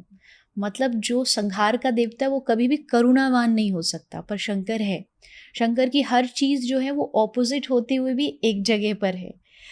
तो जो करुणा का जो रूप है भगवान महादेव का, भगवान शंकर का, वो उनको महादेव बनाता है। करुण्य मतलब काइंडनेस। जब भगवान शंकर की बात आती है तो हम ऐसे ही विनोद में मतलब बोलते हैं हंसते हुए कि शंकर अकेले कैसे देव हैं, उनके मंदिर में आप एक लोटा दूध चढ़ा दो उसमें भी खुश हो जाते हैं, आप उनको बेलपत्र चढ़ा दो उसमें भी खुश हो जाते हैं, आप उनको थोड़ा सा प्रसाद चढ़ा दो उसमें भी खुश हो जाते हैं, यहाँ तक कि आप उनके मंदिर की कोई चीज़ भी चुरा ले जाओ उसमें भी खुश हो जाएंगे। इतने ईजी देव हैं। और ऐसे बहुत सारे उनके जो हिस्ट्री में कथाएं आती हैं, उनकी जो जो उन्होंने लीलाएं की हैं महादेव की, उसमें देखा गया है कि वो बहुत जल्दी पिघल जाते हैं। मतलब किसी ने भी आकर के अगर ये कहा कि महादेव मुझसे गलती हुई और अब मुझे बचा लो, तो वो उस भक्त के लिए इतना कर देते हैं। भागवत में एक उदाहरण है बानासुर का। तो बानासुर क्या था, वो महादेव का भक्त था और महादेव और कृष्ण की तो दोस्ती है, और वो कृष्ण का शत्रु था। तो अब क्या किया कि महादेव ने अपने उस भक्त के बचाने के लिए कृष्ण के साथ युद्ध शुरू कर दिया। तो मतलब अब आप इस चीज़ से सोच सकते हैं कि वो अपने भक्त के लिए कितने ज़्यादा समर्पित होंगे कि उसके लिए अपने आराध्य इष्ट भगवान श्री कृष्ण से उनका युद्ध हुआ है। तो वो है महादेव। और महादेव की एक सबसे बड़ी चीज़ जो लोगों ने नहीं पकड़ी और उसका गलत मीनिंग ले लिया, वो है कि महादेव नशा करते थे। महादेव ये खाते थे, और उनके नाम पर हम बहुत गलत चीज़ें करते हैं और वो एकदम गलत है। क्योंकि रामायण में इस बात का प्रूफ है। माता पार्वती ने लिखा है, क्योंकि एक पति को सबसे नज़दीक से और अच्छे से जानती है उसकी वाइफ, क्योंकि वो 24 घंटे साथ रहती है। और पार्वती ने लिखा है कि महादेव 24 घंटे राम नाम की मस्ती में डूबे रहते हैं। इट मीन्स कि वो नशा करते, पर वो भगवान के नाम का नशा करते, राम नाम का नशा करते। वो दुनिया की कोई संसार वाली चीज़ का नशा नहीं करते, बट हमने अपने इजी वे के लिए उनका नाम यूज़ किया और कुछ भी करने लगे। क्योंकि महादेव जब राम राम बोलते थे तो ऐसा लिखा है कि 80,000 साल तक महादेव समाधि में चले जाते थे। तो ये तो कोई एक नशा नहीं दे सकता। नशा ज़्यादा से ज़्यादा आपको एक दिन का दुनिया से तोड़ देगा, बट 80,000 साल तक अगर आप समाधि में बैठे हो, इसका मतलब श्री शंकर के जीवन में राम नाम की बहुत ज़्यादा महत्व था। रामचरितमानस में लिखा है कि नाम प्रभाव जान शिवनी को, कालकूट फल दीन अमी को। मतलब राम बोल के जो विष पी गया और उस विष ने उसको अमृत का फल दिया, तो असली राम नाम की वैल्यू को महादेव जानते हैं। और एक चीज़ और जिसको दुनिया के मोस्ट ऑफ द पीपल नहीं जानते, महादेव के भीतर प्रेम बहुत है। अगर हम बात करें महादेव की, तो महादेव श्री राधा रानी के बहुत बड़े प्रशंसक थे, चाहने वाले थे, भक्त थे। एक बहुत अच्छा स्तोत्र है जो उन्होंने राधा रानी के लिए गाया है, जिसको राधा कृपा कटाक्ष कहते हैं, और उसको हम सारे ब्रजवासी रोज गाते हैं, जिसमें वो मांग रहे हैं राधा रानी से कि कदा करिष्यसि हमाम कृपा कटाक्ष भाजनम, कि हे राधा रानी आप मुझ पे कब कृपा करोगी। तो बहुत अच्छा उन्होंने एक पूरा स्तुति गाई है। और महादेव का जो प्रेम वाला एंगल है ना, वो ब्रज में, वृंदावन में मिलता है। शायद आपने, पता नहीं आपकी नॉलेज में हो, पूरे विश्व में एक ही ऐसा मंदिर है जहाँ महादेव गोपी बन के रहते हैं। वो वृंदावन में है। वाओ। उनका नाम है गोपेश्वर महादेव और उनका पूरा श्रृंगार लेडीज़ जैसा होता है। उनको चोटी लगाई जाती है, चुनरी पहनाई जाती है और ये उस समय का है जब कृष्ण ने महारास किया। तो महारास में एंट्री सिर्फ गोपियों की थी, तो शंकर ने कहा मैं गोपी बन जाता हूँ और वो गोपी बन के आ गए और उनका नाम गोपेश्वर महादेव पड़ गया। तो जो शंकर भगवान को अगर जानना चाहते तो उनकी इस एंगल को लोगों को, मुझे लगता है, जानेंगे तो उनसे थोड़ा ज़्यादा कनेक्ट फील कर पाएंगे। क्योंकि रौद्र, थोड़ा सा आदमी डरता है कि शंकर रौद्र है, लेकिन जब ये वाला एंगल आ जाएगा तो भगवान शंकर भी अपने जैसे लगने लगेंगे। और शास्त्र कहता है वैष्णवा नाम यथा शंभो, कि वैष्णवों की अगर लिस्ट बनाई जाए तो उसमें फर्स्ट जो नाम आता है वो भगवान महादेव है, वो भगवान शंकर है। तो मेरी दृष्टि से शंकर महादेव ये है। बहुत ही अलग तरीके का परसेप्शन है, क्योंकि जैसे हम कनेक्ट करते हैं सर्टेन वर्ड्स भगवान से, कई भगवान से, तो जब हम शिव जी, महादेव या शंकर जी के बारे में सोचते हैं तो ऑफन एक वर्ड आता है जो है डिस्ट्रक्शन, कि वो डिस्ट्रॉय कर लेते हैं। ये कहाँ से आया? ये जो थियोरी है, जो लोगों की अंडरस्टैंडिंग है, वो कहाँ से आ रही है? हाँ, शंकर संहार के, डिस्ट्रॉय के देवता है, क्योंकि दुनिया जब बनी, सृष्टि जब बनी, तो उसमें 3 को रिस्पॉन्सिबिलिटी दी गई, भगवान विष्णु, भगवान शंकर और श्री ब्रह्मा जी। और जन्म, पालन और संहार, इन तीनों में जो ड्यूटी भगवान शंकर को मिली है वो संहार की मिली है। इसीलिए उनको डिस्ट्रॉय के लिए जाना जाता, और वो करते भी हैं। मतलब जब दुनिया का विनाश जिस दिन होना होगा तो शंकर ही करेंगे, महादेव ही करेंगे, लेकिन ये जस्ट उनकी ड्यूटी है, ये उनको काम सौंपा गया है। वो ऐसे हैं ऐसा नहीं है, मतलब ड्यूटी के लिए आदमी तो कुछ भी करता है क्योंकि उसका वो कार्य है, वो उसकी रिस्पॉन्सिबिलिटी है। तो ये जस्ट एक भगवान महादेव की रिस्पॉन्सिबिलिटी है, बट वो ऐसे हैं ऐसा नहीं है। वो बहुत करुणा से भरे हुए, मतलब वो बहुत प्रेम से जो उनके भीतर है। इसलिए मैंने कहा ना कि अगर जो ये वाला उनका एंगल देखना है तो आपको फिर शास्त्र पढ़ने पड़ेंगे, आपको जो वृंदावन वाला जो शंकर है, महादेव है, उनको जानना पड़ेगा कि उनमें कितना प्यार है, उनमें कितना प्रेम है। ये लोग नहीं जानते, वो पढ़ते नहीं हैं, जस्ट उनकी ड्यूटी को मान लिया कि यही महादेव है। ऐसा नहीं है, महादेव के भीतर बहुत ज़्यादा गंभीरता है, महादेव के भीतर बहुत करुणा है, प्रेम है। उसको जानिए तो आपको वो अलग नहीं लगेंगे। कारण क्या है कि पैरेलल में अगर मैं बात करूँ तो श्री हनुमान जी को भी लोग ऐसा ही समझते, मारना धारना, रुद्र रूप, कई सारे जो गाड़ियाँ होती है नॉर्मली हम देखते हैं सड़कों पे, पीछे हनुमान जी का बड़ा ही एग्रेसिव रूप दिखाया जाता है। बट इस एग्रेशन से हट कर के हमारे हर देवता में ना एक प्रेम का भी एक पार्ट है। वो जानोगे तो फिर इनसे डर नहीं लगेगा। लोग कहते हैं ना, मैं दुनिया में किसी से नहीं डरता भगवान के अलावा, बट मैं कहती हूँ दुनिया में भगवान ही एक ऐसी चीज़ है जिनसे डरना नहीं चाहिए, प्रेम करना चाहिए। बट उनके पहले डीप सेंस को जानोगे तब आपको उनसे प्रेम होगा। सिर्फ ये सोचोगे पाप देने वाला है, दंड देने वाला, पनिशमेंट वाले, लोगों की नज़र में भगवान बस पनिशमेंट देने वाला है, ऐसा नहीं है। भगवान सचमुच, उनको जानोगे तो उनके लिए प्रेम उमड़ता है, चाहे वो शंकर हो, महादेव हो, हनुमान जी हो, हमारे कृष्ण हो, कोई भी भगवान ले लीजिए। और जो तीसरी आँख है उसका क्या सिग्निफिकेंस है? मैंने बताया विश्वास।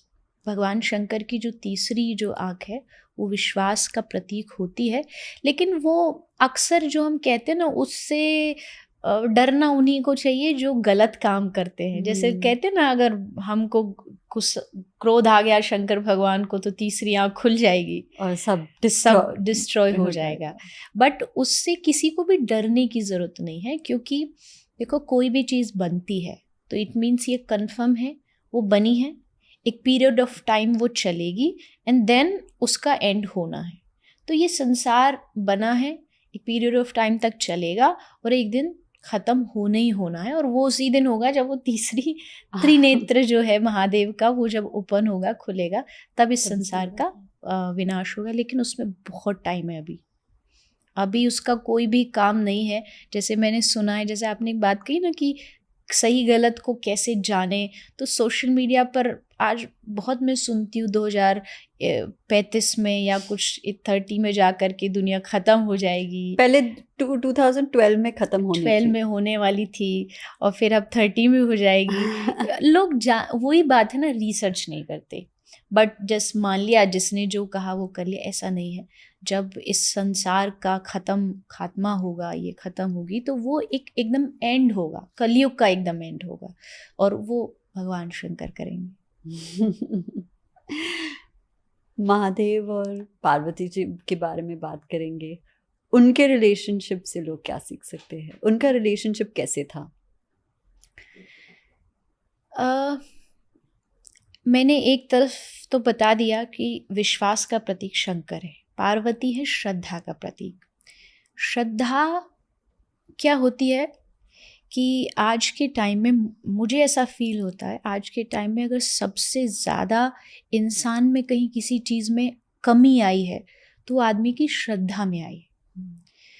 थोड़ा जब तक आप भक्ति का मतलब होता है, कहते हैं ना, श्रद्धा से करो, भक्ति जो करनी है श्रद्धा पूर्वक करो। तो जब आप भगवान शंकर और माता पार्वती के इस गुण को जान लेते हैं, जैसे हर देवी देवता का हमारे स्क्रिप्चर्स में एक गुण दिया गया है। पार्वती श्रद्धा है, शंकर विश्वास है, भगवान कृष्ण आनंद है, सच्चिदानंद स्वरूप उनको माना जाता है, श्री राधा रानी प्रेम है। तो अगर शंकर और पार्वती दोनों को मिलाया जाए, विश्वास और श्रद्धा को मिलाया जाए, तो फिर दोनों के मिलन से क्या पैदा होता है? गणपति। और गणपति है ज्ञान। तो जब विश्वास और श्रद्धा मिलती है तब हमारे मन में ज्ञान पैदा होता है, नॉलेज पैदा होती है। तो उस ज्ञान के लिए आपको दोनों का होना ज़रूरी है। तो श्रद्धावान बनिए, विश्वासवान बनिए, और अगर उन दोनों की रिलेशन की बात की जाए तो उनका प्रेम भी, जैसे मैंने कहा कि वो भी संसार से अलग हटके दोनों शक्ति है, तो उनका प्रेम भी जो है वो भी संसार से एकदम अलग है। क्योंकि कहीं भी भगवान शंकर में लिखा है ऐसा कि उन्होंने अनेक शादियां की और हर जन्म में पार्वती ही अलग अलग फॉर्म लेकर के आई और तब उनके साथ विवाह किया। तो इससे ये बात सिद्ध हो जाती है, जो 7 जन्मों की बात करते हैं ना वो सिर्फ कहने की है, लेकिन भगवान शंकर और पार्वती ने उसको करके दिखाया है कि सचमुच मैं हर जन्म में तुम्हारे ही साथ विवाह करूंगा और हम दोनों साथ में मिलकर के रहेंगे। और जहाँ जहाँ पार्वती जी को कंफ्यूजन हुआ कई जगह, पार्वती जी राम जी के ऊपर थोड़ा सा शंका करती है कि ये कैसे भगवान अपनी पत्नी के लिए रो रहे हैं, और वो सीता मैया का रूप लेके चली जाती हैं शंकर जी राम जी के पास। तो उस समय भी भगवान शंकर ने माता पार्वती को सत्संग सुनाया और उनके कन्फ्यूज़न को दूर किया, संशय को दूर किया। और जितना मैंने पढ़ा है, शंकर और पार्वती में एक बहुत अच्छा रिश्ता ये था, वो दोनों बैठ के सत्संग किया करते थे। शंकर बोलते थे और पार्वती सुनती थी।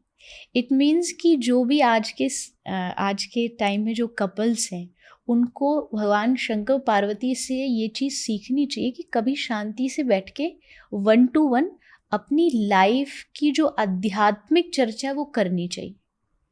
कितना कमाएंगे, फ्यूचर प्लानिंग में बच्चे कितने होंगे, ये सब हम बातें करते हैं, बट हम कहाँ से आए हैं, कहाँ जाना है, ये जो डीप जो कॉन्वर्जेशन है ये हम नहीं करते। ये शंकर और पार्वती किया करते थे। कभी भी कोई कन्फ्यूज़न होती थी तो भगवान शंकर उसको ख़त्म करते थे। तो ये चीज़ आज के जो कपल्स हैं, जो हस्बैंड वाइफ है, उनको ये ज़रूर सीखनी चाहिए। टाइम निकालिए और भक्ति की, धर्म की बातें करिए। अगर हम महादेव जी और कृष्ण जी की दोस्ती के बारे में बात करते, वो बहुत ही अलग, दोनों बहुत ही अलग भगवान हैं, लेकिन फिर भी जो यूनिवर्स है उनमें बैलेंस बना रखती है दोनों, उनकी दोस्ती से हम क्या सीख सकते हैं? भक्ति जो होती है ना, उसके 5 रस होते हैं, मतलब 5 स्टेप है, जिसमें एक होता शांत रस, एक होता दास्य रस, एक होता सख्य रस, एक होता है माधुर्य रस, मतलब भगवान को अपना प्रियतम मानना। तो ये जो 5 रस होते हैं, ये हर एक आदमी में अलग अलग होता है। जैसे सुदामा में सख्य रस था, वो कृष्ण का सिर्फ सखा था, तो यही रिलेशन था। यशोदा देवकी, ये वात्सल्य रस था, ये माँ कृष्ण को बच्चा मानते थे। महादेव एक अकेले ऐसे देव हैं जिनमें 5 रस एक साथ है। वाह। शांत रस, जब वो हिमालय में तपस्या करते हैं तो शांत, वो जब कहानी आती है, कथा आती है कि वो कृष्ण से मिलने आए थे, जब कृष्ण का जन्म हुआ, बच्चे थे कृष्ण, तो उस समय कृष्ण के साथ उनका वात्सल्य भाव है कि ये मेरा लाला है, छोटा सा बच्चा है। क्यूट। सख्य रस, सखा रस जो है वो तो है ही कि भाई मेरे दोस्त है, मित्र है। माधुर्य रस, माधुर्य रस कब आया भगवान शंकर में? जब वो रास में आए, क्योंकि रास में कहीं ना कहीं एक एज हो गई थी भगवान कृष्ण की, तो उस समय रास में माधुर्य चाहिए होता, मतलब प्रेम चाहिए होता है, तो वहाँ वो मधुर्य रस एक होता, दास्य रस, ये 5 हैं। तो दास मानना, ये दास्य रस होता है। ये भगवान शंकर में 5 विराजमान है, टाइम टू टाइम। जब उनको जहाँ जो जिस चीज़ की ज़रूरत पड़ती है, वो उस हिसाब से कृष्ण को भजते हैं। इसीलिए शंकर भगवान को सबसे बड़ा भक्त भी और भगवान कृष्ण का भगवान भी माना जाता है। इस दुनिया में या तो कोई सेवक होगा या मालिक होगा, बट कृष्ण और शंकर का रिलेशन ऐसा है कि ये दोनों ही एक दूसरे को मालिक भी मानते और अपना दास भी मानते हैं। वाओ। टाइम टू टाइम कभी भगवान शंकर से पूछोगे तो कहोगे, वो कहेंगे मैं कृष्ण का दास हूँ, और कृष्ण से पूछोगे वो कहेंगे मैं शंकर का दास हूँ। तो ये इन दोनों का जो संबंध है, जो रिश्ता, ये बहुत ही ज़्यादा डीप है, बहुत ही बड़ा रिश्ता है। बट हम क्या सीख सकते हैं? जो मैंने कहा कि 5 जो रस है, अगर वो 5 आप अपने अंदर नहीं ला सकते, एटलीस्ट एक लाइए। एक आपके अंदर भगवान से एक रिलेशन होना चाहिए। या तो आप उनको बच्चा मानो, या आप उनको अपना एक माता पिता मानो, या आप उनको अपना मालिक मानो। एक रिश्ता ज़रूर शंकर भगवान से सीखो कि भाई मुझे भगवान से एक रिश्ता ये बनाना है, क्योंकि जहाँ रिश्ता होता है, जहाँ रिलेशन होता है, वहीं संवाद होता है, वहीं बातें होती हैं। तो वो जब आपका हो जाएगा तो फिर भगवान से अपने आप ही आपकी बातें भी शुरू हो जाएंगी, उनसे आपको बातें करना अच्छा लगेगा। तो ये भगवान शंकर और भगवान कृष्ण से, दोनों के रिश्ते से हम सीख सकते हैं। Very interesting. ये पर्सपेक्टिव आई डोंट थिंक है बहुत सारी जगह में। जो अगला सवाल है वो आपने एक बात कही थी जब आप द्रौपदी के बारे में बात कर रही थी कि जो सारी ख़त्म नहीं होती वो साइंस नहीं मानेंगी। साइंस और स्पिरिचुअलिटी में कांस्टेंट ये बैटल जैसे रहा है कि कौन सही है कौन गलत है, और अब जाकर ऐसा लग रहा है कि बहुत सारे जो साइंस थियोरी है वो वही बता रहे हैं जो ऑलरेडी स्क्रिप्चर्स में है, जैसे मन और शरीर का संबंध जो है जी। इस बारे में आप क्या कहना चाहेंगे? देखिए, साइंस और स्पिरिचुअलिटी जो है, ये दोनों एक सिक्के के 2 पहलू हैं। विज्ञान और ज्ञान जब भी हमारी हिस्ट्री में देखा गया, ये साथ चले हैं। हमारे जो ऋषि थे वो बहुत बड़े साइंटिस्ट थे, वो बहुत बड़े ज्ञानी भी थे और विज्ञानी भी थे। मतलब उन्होंने कहा कि मुझे एक विमान बनाना है, तो जस्ट उन्होंने संकल्प लिया और विमान बन के तैयार। जिस विमान को, मतलब एयरप्लेन को आज बनाने में इतनी मेहनत लगती है, वो बस ऐसे संकल्प से बना देते थे। तो इट मीन्स उनके पास विज्ञान था, उनके पास लॉजिक था, और इस बात को समझने में, जैसा आपने कहा ना, लोगों ने थोड़ी देर ज़रूर की है कि साइंस समझती है कि वो जिस मंजिल पर जब पहुंचेगी, जब उसको लगेगा कि उसने सब कुछ पा लिया है, तब वो देखेगी कि ज्ञान ने ये हजारों साल पहले पा लिया था, उसको एनालाइज कर लिया था। लेकिन क्या होता है कि हम चीज़ों को समझने में थोड़ी देर कर देते हैं, हम उन चीज़ों को रियलाइज करने में थोड़ी देर कर देते हैं। ज्ञान की जो बातें हैं, हम जब स्कूल में पढ़ते थे, बिग बैंग थ्योरी पढ़ाई जाती थी, हमें बताया जाता है इलेक्ट्रॉन, प्रोटॉन, न्यूट्रॉन। हमारा ज्ञान हमेशा से कहता आया सात्विक, राजसिक, तामसिक 3 गुण होते, इनसे सृष्टि का सृजन होता है, सृष्टि बनती है। साइंस कहता है कि धरती जो है वो स्पेस पर टिकी है, स्पेस मतलब खाली। ज्ञान कहता है धरती शेष पर टिकी है, शेषनाग, शेष मतलब खाली। सो अगर आप डीपली जाएंगे तो आप देखेंगे कि दोनों की बातों में कोई फर्क नहीं है। हम कहते दुनिया भगवान चलाती है, साइंस कहती है कोई एक गॉड है। हम कहते उसका नाम है Brahma, Vishnu, Mahesh. Science God, G for generator, O for operator, D for destroyer. Generator कौन है? विष्णु। जनरेटर कौन है? ब्रह्मा। ऑपरेटर है विष्णु और डिस्ट्रॉयर है महादेव। तो अगर हम इन चीज़ों को जानते तो हमें समझ आता है कि इनमें तो कोई फर्क ही नहीं है, सेम ही बात है। बट ईगो सिस्टम आ जाता है कि नहीं, हम ज्ञान की नहीं मान सकते, हम स्क्रिप्चर्स की नहीं मान सकते। बट ऐसा नहीं है।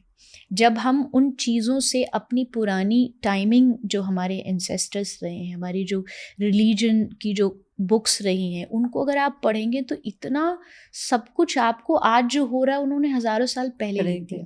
और एक बात मैं हमेशा कहती हूँ, कभी भी ना चैलेंज नहीं करना चाहिए, इवन ना साइंस को करना चाहिए ना ज्ञान को, यानी विज्ञान के प्रति भी हमें चैलेंज नहीं करना चाहिए।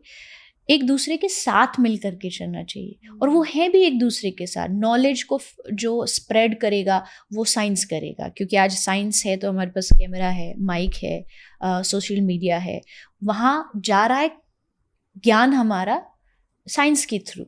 और साइंस को जो ज्ञान मिल रहा है वो अध्यात्म से मिल रहा है। तो ये एक दूसरे को सपोर्ट करने के लिए होने चाहिए, ना कि एक दूसरे के अगेंस्ट में। अध्यात्म के जो लोग हैं उनको साइंस की वैल्यू करनी चाहिए, कभी भी उस पर क्वेश्चन नहीं। और साइंस को भी ये समझना चाहिए कि धर्म जो है वो सबका रूट है, वो जड़ है। वहाँ जो बातें कही गई हैं हम उसी को फॉलो करते आ रहे हैं और उसी से हम आगे बढ़े। एक बहुत ही रेलेवेंट टॉपिक है जिस पे हम बात करेंगे, वो है स्ट्रेस। जो हमारा पर्सनल ग्रोथ है, जो हम कुछ भी करना चाहते हो, अगर हमारा स्पिरिचुअल जर्नी है या हम बस खुश रहना चाहते हैं, तो स्ट्रेस कम करना बहुत ही ज़रूरी है। लेकिन जब भी किसी से भी पूछो वो स्ट्रेस में रहते हैं। काम का स्ट्रेस है, घर का स्ट्रेस है, फैमिली का स्ट्रेस है, फ्रेंडशिप का स्ट्रेस है, स्ट्रेस ही स्ट्रेस है। लोग स्ट्रेस कैसे कम कर सकते हैं और क्या लिखा है जो हम अप्लाई कर सकते हैं हमारे लाइफ में? देखो, सबसे पहले तो स्ट्रेस है क्या वो समझना पड़ेगा। हम डायरेक्टली जाते हैं निवारण पर उसका कारण नहीं खोजते। मतलब सल्यूशन सीधा चाहिए बट उसका रूट कॉज नहीं जानते। पहली चीज़, स्ट्रेस कोई प्रोडक्ट नहीं है या किसी ने दे दिया हो, ऐसा नहीं है। मतलब अगर प्रोडक्ट होता तो उसको गिफ्ट रैप करके दिया जाता किसी को। मतलब स्ट्रेस आई थिंक एक बैगेज है जो हम खुद ही कैरी करते हैं। हम कह जरूर सकते हैं कि उसकी वजह से मैं स्ट्रेस में हूँ, वो रीज़न वो है, बट डीप डाउन जब आप चेक करते हैं तो आप खुद ही कहीं ना कहीं उसका रीजंस होते। और हम रीज़न इसलिए होते हैं, मुझे लगता है स्ट्रेस का एक सबसे बड़ा जो कारण है वो है हमारी डिज़ायर्स। हम कुछ ऐसा पाना चाहते हैं जो हमारे आउट ऑफ कंट्रोल है। या तो हम कुछ किसी से एक्सपेक्टेशंस रखते हैं वो भी हमारे आउट ऑफ कंट्रोल है, क्योंकि एक्सपेक्टेशन हमारी है, उस पे सामने वाले का कोई जोर नहीं है। मैंने कहा, मुझे लगा कि ये मेरे साथ आएगा तो ऐसा बिहेव करेगा, उसने नहीं किया तो मैं अपने आप को दुखी महसूस करती हूँ, स्ट्रेस मुझे आ जाता है। तो इट मीन्स कि वो जो हमारी खुद की डिज़ायर्स होती हैं, खुद की इच्छाएं होती है, जैसे मुझे मैं 2 BHK में रहता हूँ, बट अब मेरी डिज़ायर क्या है, मुझे 4 BHK चाहिए। अब वो जब नहीं होगा तो ऑटोमेटिकली कहीं ना कहीं तो मन में एक रुकावट पैदा होगी। और ये बात आज से 5000 साल पहले कृष्ण ने गीता में बताई थी, स्ट्रेस का रीज़न। वाओ।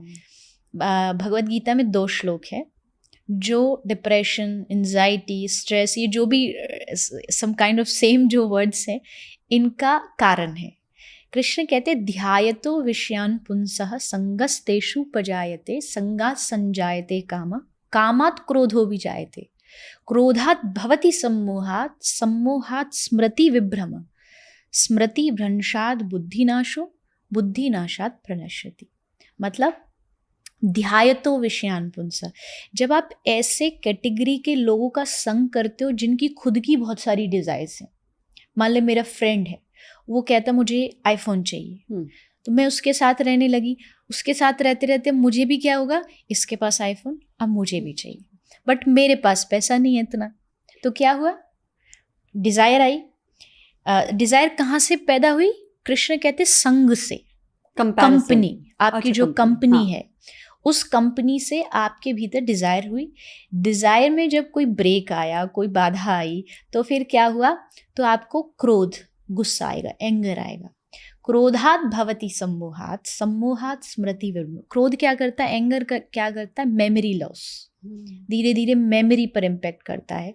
फिर बुद्धि नाशात् प्रणश्यति, फिर धीरे धीरे बुद्धि ख़त्म होती जाती है, वो आदमी अपने स्टेज, अपने स्टैंडर्ड से नीचे गिर जाता है, और उसी को आज की भाषा में बड़े लेवल पे जाके डिप्रेशन घोषित कर दिया जाता है कि ये आदमी डिप्रेस्ड है।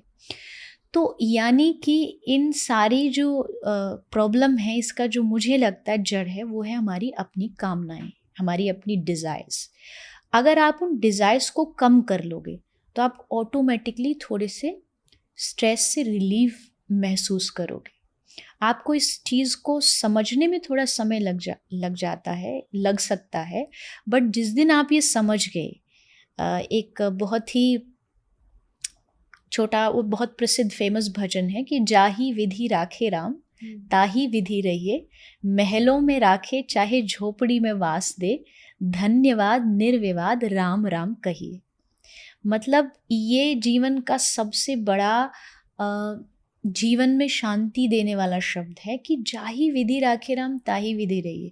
मेरी डिज़ायर पूरी हो गई तो भी उसकी मर्जी, और अगर नहीं हुई तो उसकी इच्छा। मतलब मुझे पता है कि इसमें भी कहीं ना कहीं मेरा कुछ ना कुछ अच्छा छुपा होगा। ये फील आते ही आप थोड़ा सा, आपका जो बर्डन है कंधे पर, वो कम हो जाता है। आप स्ट्रेस को थोड़ा सा कम महसूस करते हैं, क्योंकि अब आपकी इच्छाओं को आपने थोड़ा सा कंट्रोल कर लिया। आई नो इच्छा मारी नहीं जा सकती, इस संसार में जो पैदा हुआ है अपने आप आएगा ही।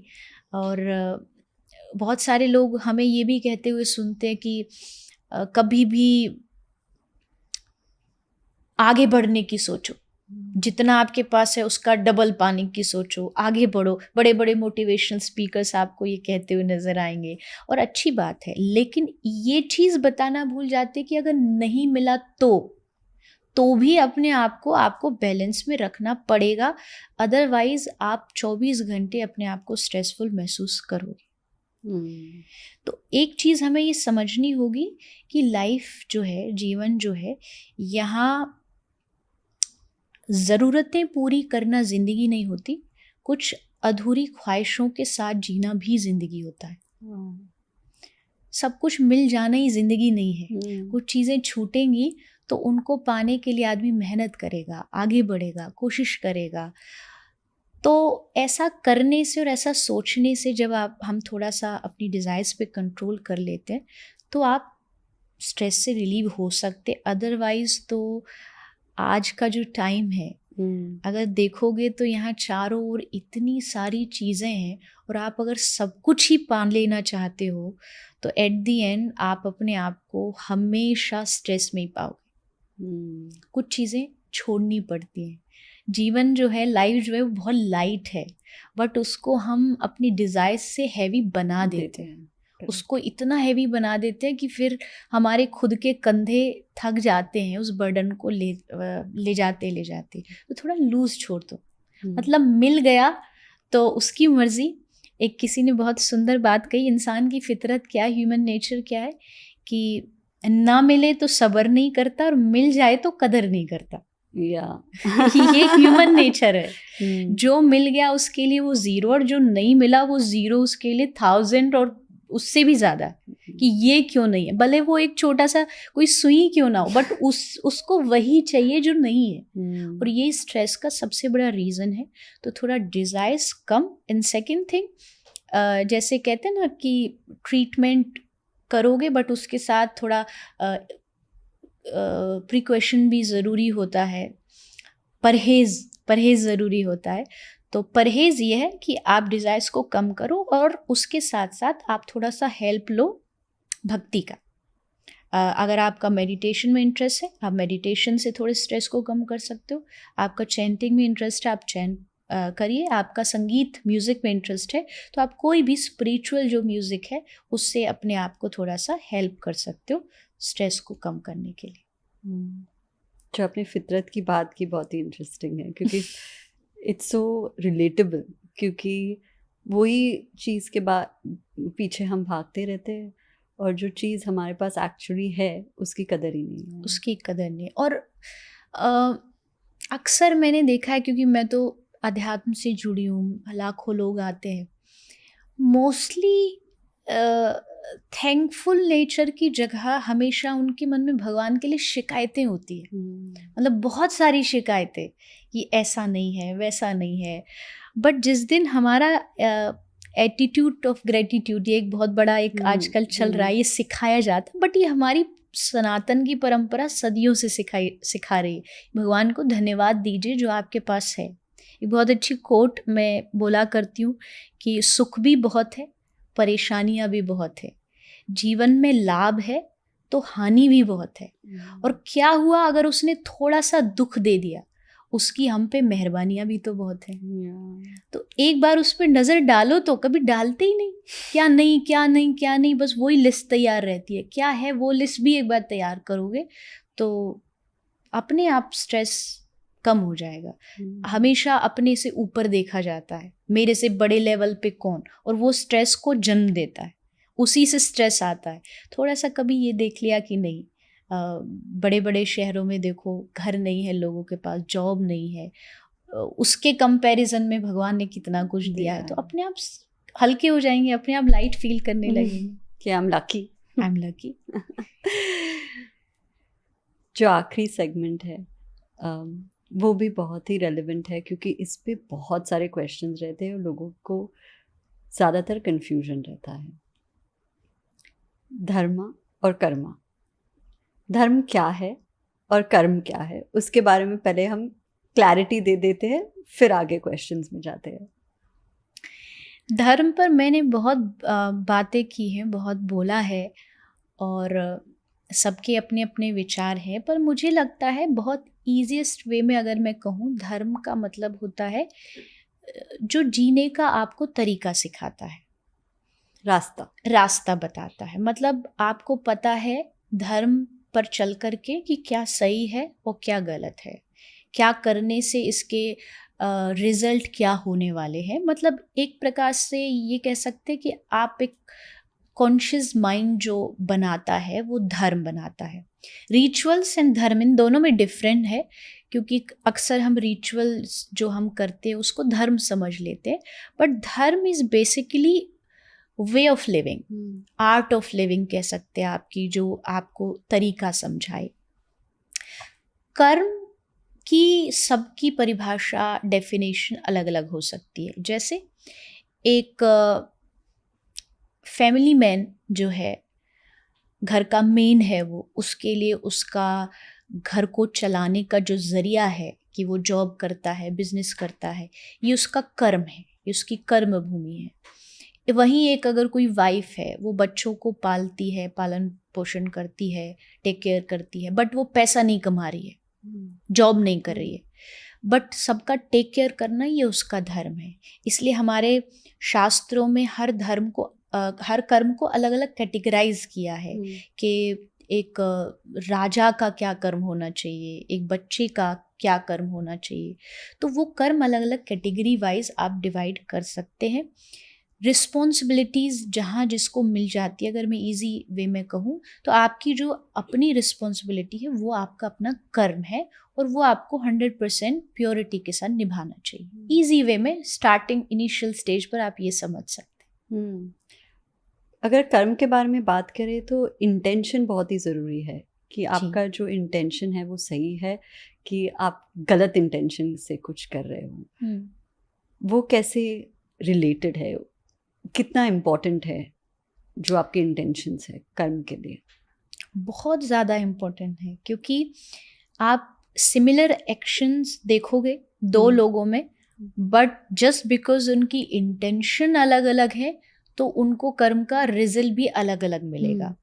फॉर एन एग्जाम्पल, आप किसी को गोली मार दो तो आपको जेल जाना पड़ेगा, आप पर चार्ज लगेगा। बट वहीं आप बॉर्डर पर खड़े होकर के कोई आर्मी वाला गोली चला रहा है तो देन उसको अवार्ड मिलेगा। करेक्ट। वही सेम सिचुएशन, जैसे चाकू एक डॉक्टर भी चलाता है और एक चोर भी, बट एक जान लेता है और एक जान देता है, जीवन देता है। तो ये सारा मतलब जो बेस है वो इंटेंशन है। कई बार ऐसा होता है कि कर्म दिखने में थोड़ा हार्ड लगता है, टफ लगता है कि ये गलत हो रहा है, बट इंटेंशंस अगर आपकी उस चीज़ के प्रति सही है तो कर्म का रिजल्ट भी सही ही आएगा। और अगर बात करें हम इस युग की, ये जो चल रहा है कलयुग, तो इसमें इंटेंशंस जो है वो बहुत ज़्यादा मैटर करती है कि आप किस लिए उस कर्म को कर रहे हो। अगर आप कर्म ठीक करते हो और आपकी इंटेंशंस को आप सही रख के चल रहे हो तो आपको फिर डरने की, घबराने की ज़रूरत नहीं है। इसलिए जब भी आप कोई काम करते हो सबसे पहले क्वेश्चन अपने आप से ये करो, किस लिए, मतलब मैं इस काम को कर रहा हूँ तो इसका रीज़न क्या है, किस लिए कर रहा हूँ। और जब आप वो समझ जाते हो तो फिर अपने आप क्लियरिटी ऑफ थॉट्स आ जाती है, तो फिर आपको अपने आप उसका रिजल्ट भी सही मिलेगा। तो इंटेंशन सबसे ज़्यादा मोस्ट इम्पोर्टेंट है आपके कर्मों में। लोग ऐसा भी कहते हैं कि एक अच्छा इंसान बनो और सब ठीक हो जाएगा। एक अच्छा इंसान क्या है आपके हिसाब से? कौन है एक अच्छा इंसान? क्या क्वालिटीज़ है? कोई आइडियल ऐसे है जिसकी तरह लोग बन सकते हैं कि हर सिचुएशन में हर इंसान के लिए वो अलग डेफिनेशन रहता है? डेफिनेशन अलग अलग है। डेफिनेशन कभी भी एक ही आदमी की सबको नहीं दी जा सकती। क्वालिटीज़ डिफरेंट होती हैं, डेफिनेशन डिफरेंस होती हैं। अकॉर्डिंग टू टाइम और सिचुएशन डेफिनेशंस बदल जाती हैं।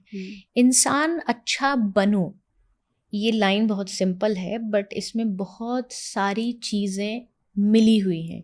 इंसान अच्छा बनने के लिए आपको बहुत सारी चीज़ें चाहिए होती हैं, बट सबसे इम्पॉर्टेंट जो चीज़ होती है अच्छे इंसान बनने के लिए सबसे ज़्यादा ज़रूरी है आपके विचार अच्छे होने चाहिए, आपके थॉट्स अच्छे होने चाहिए।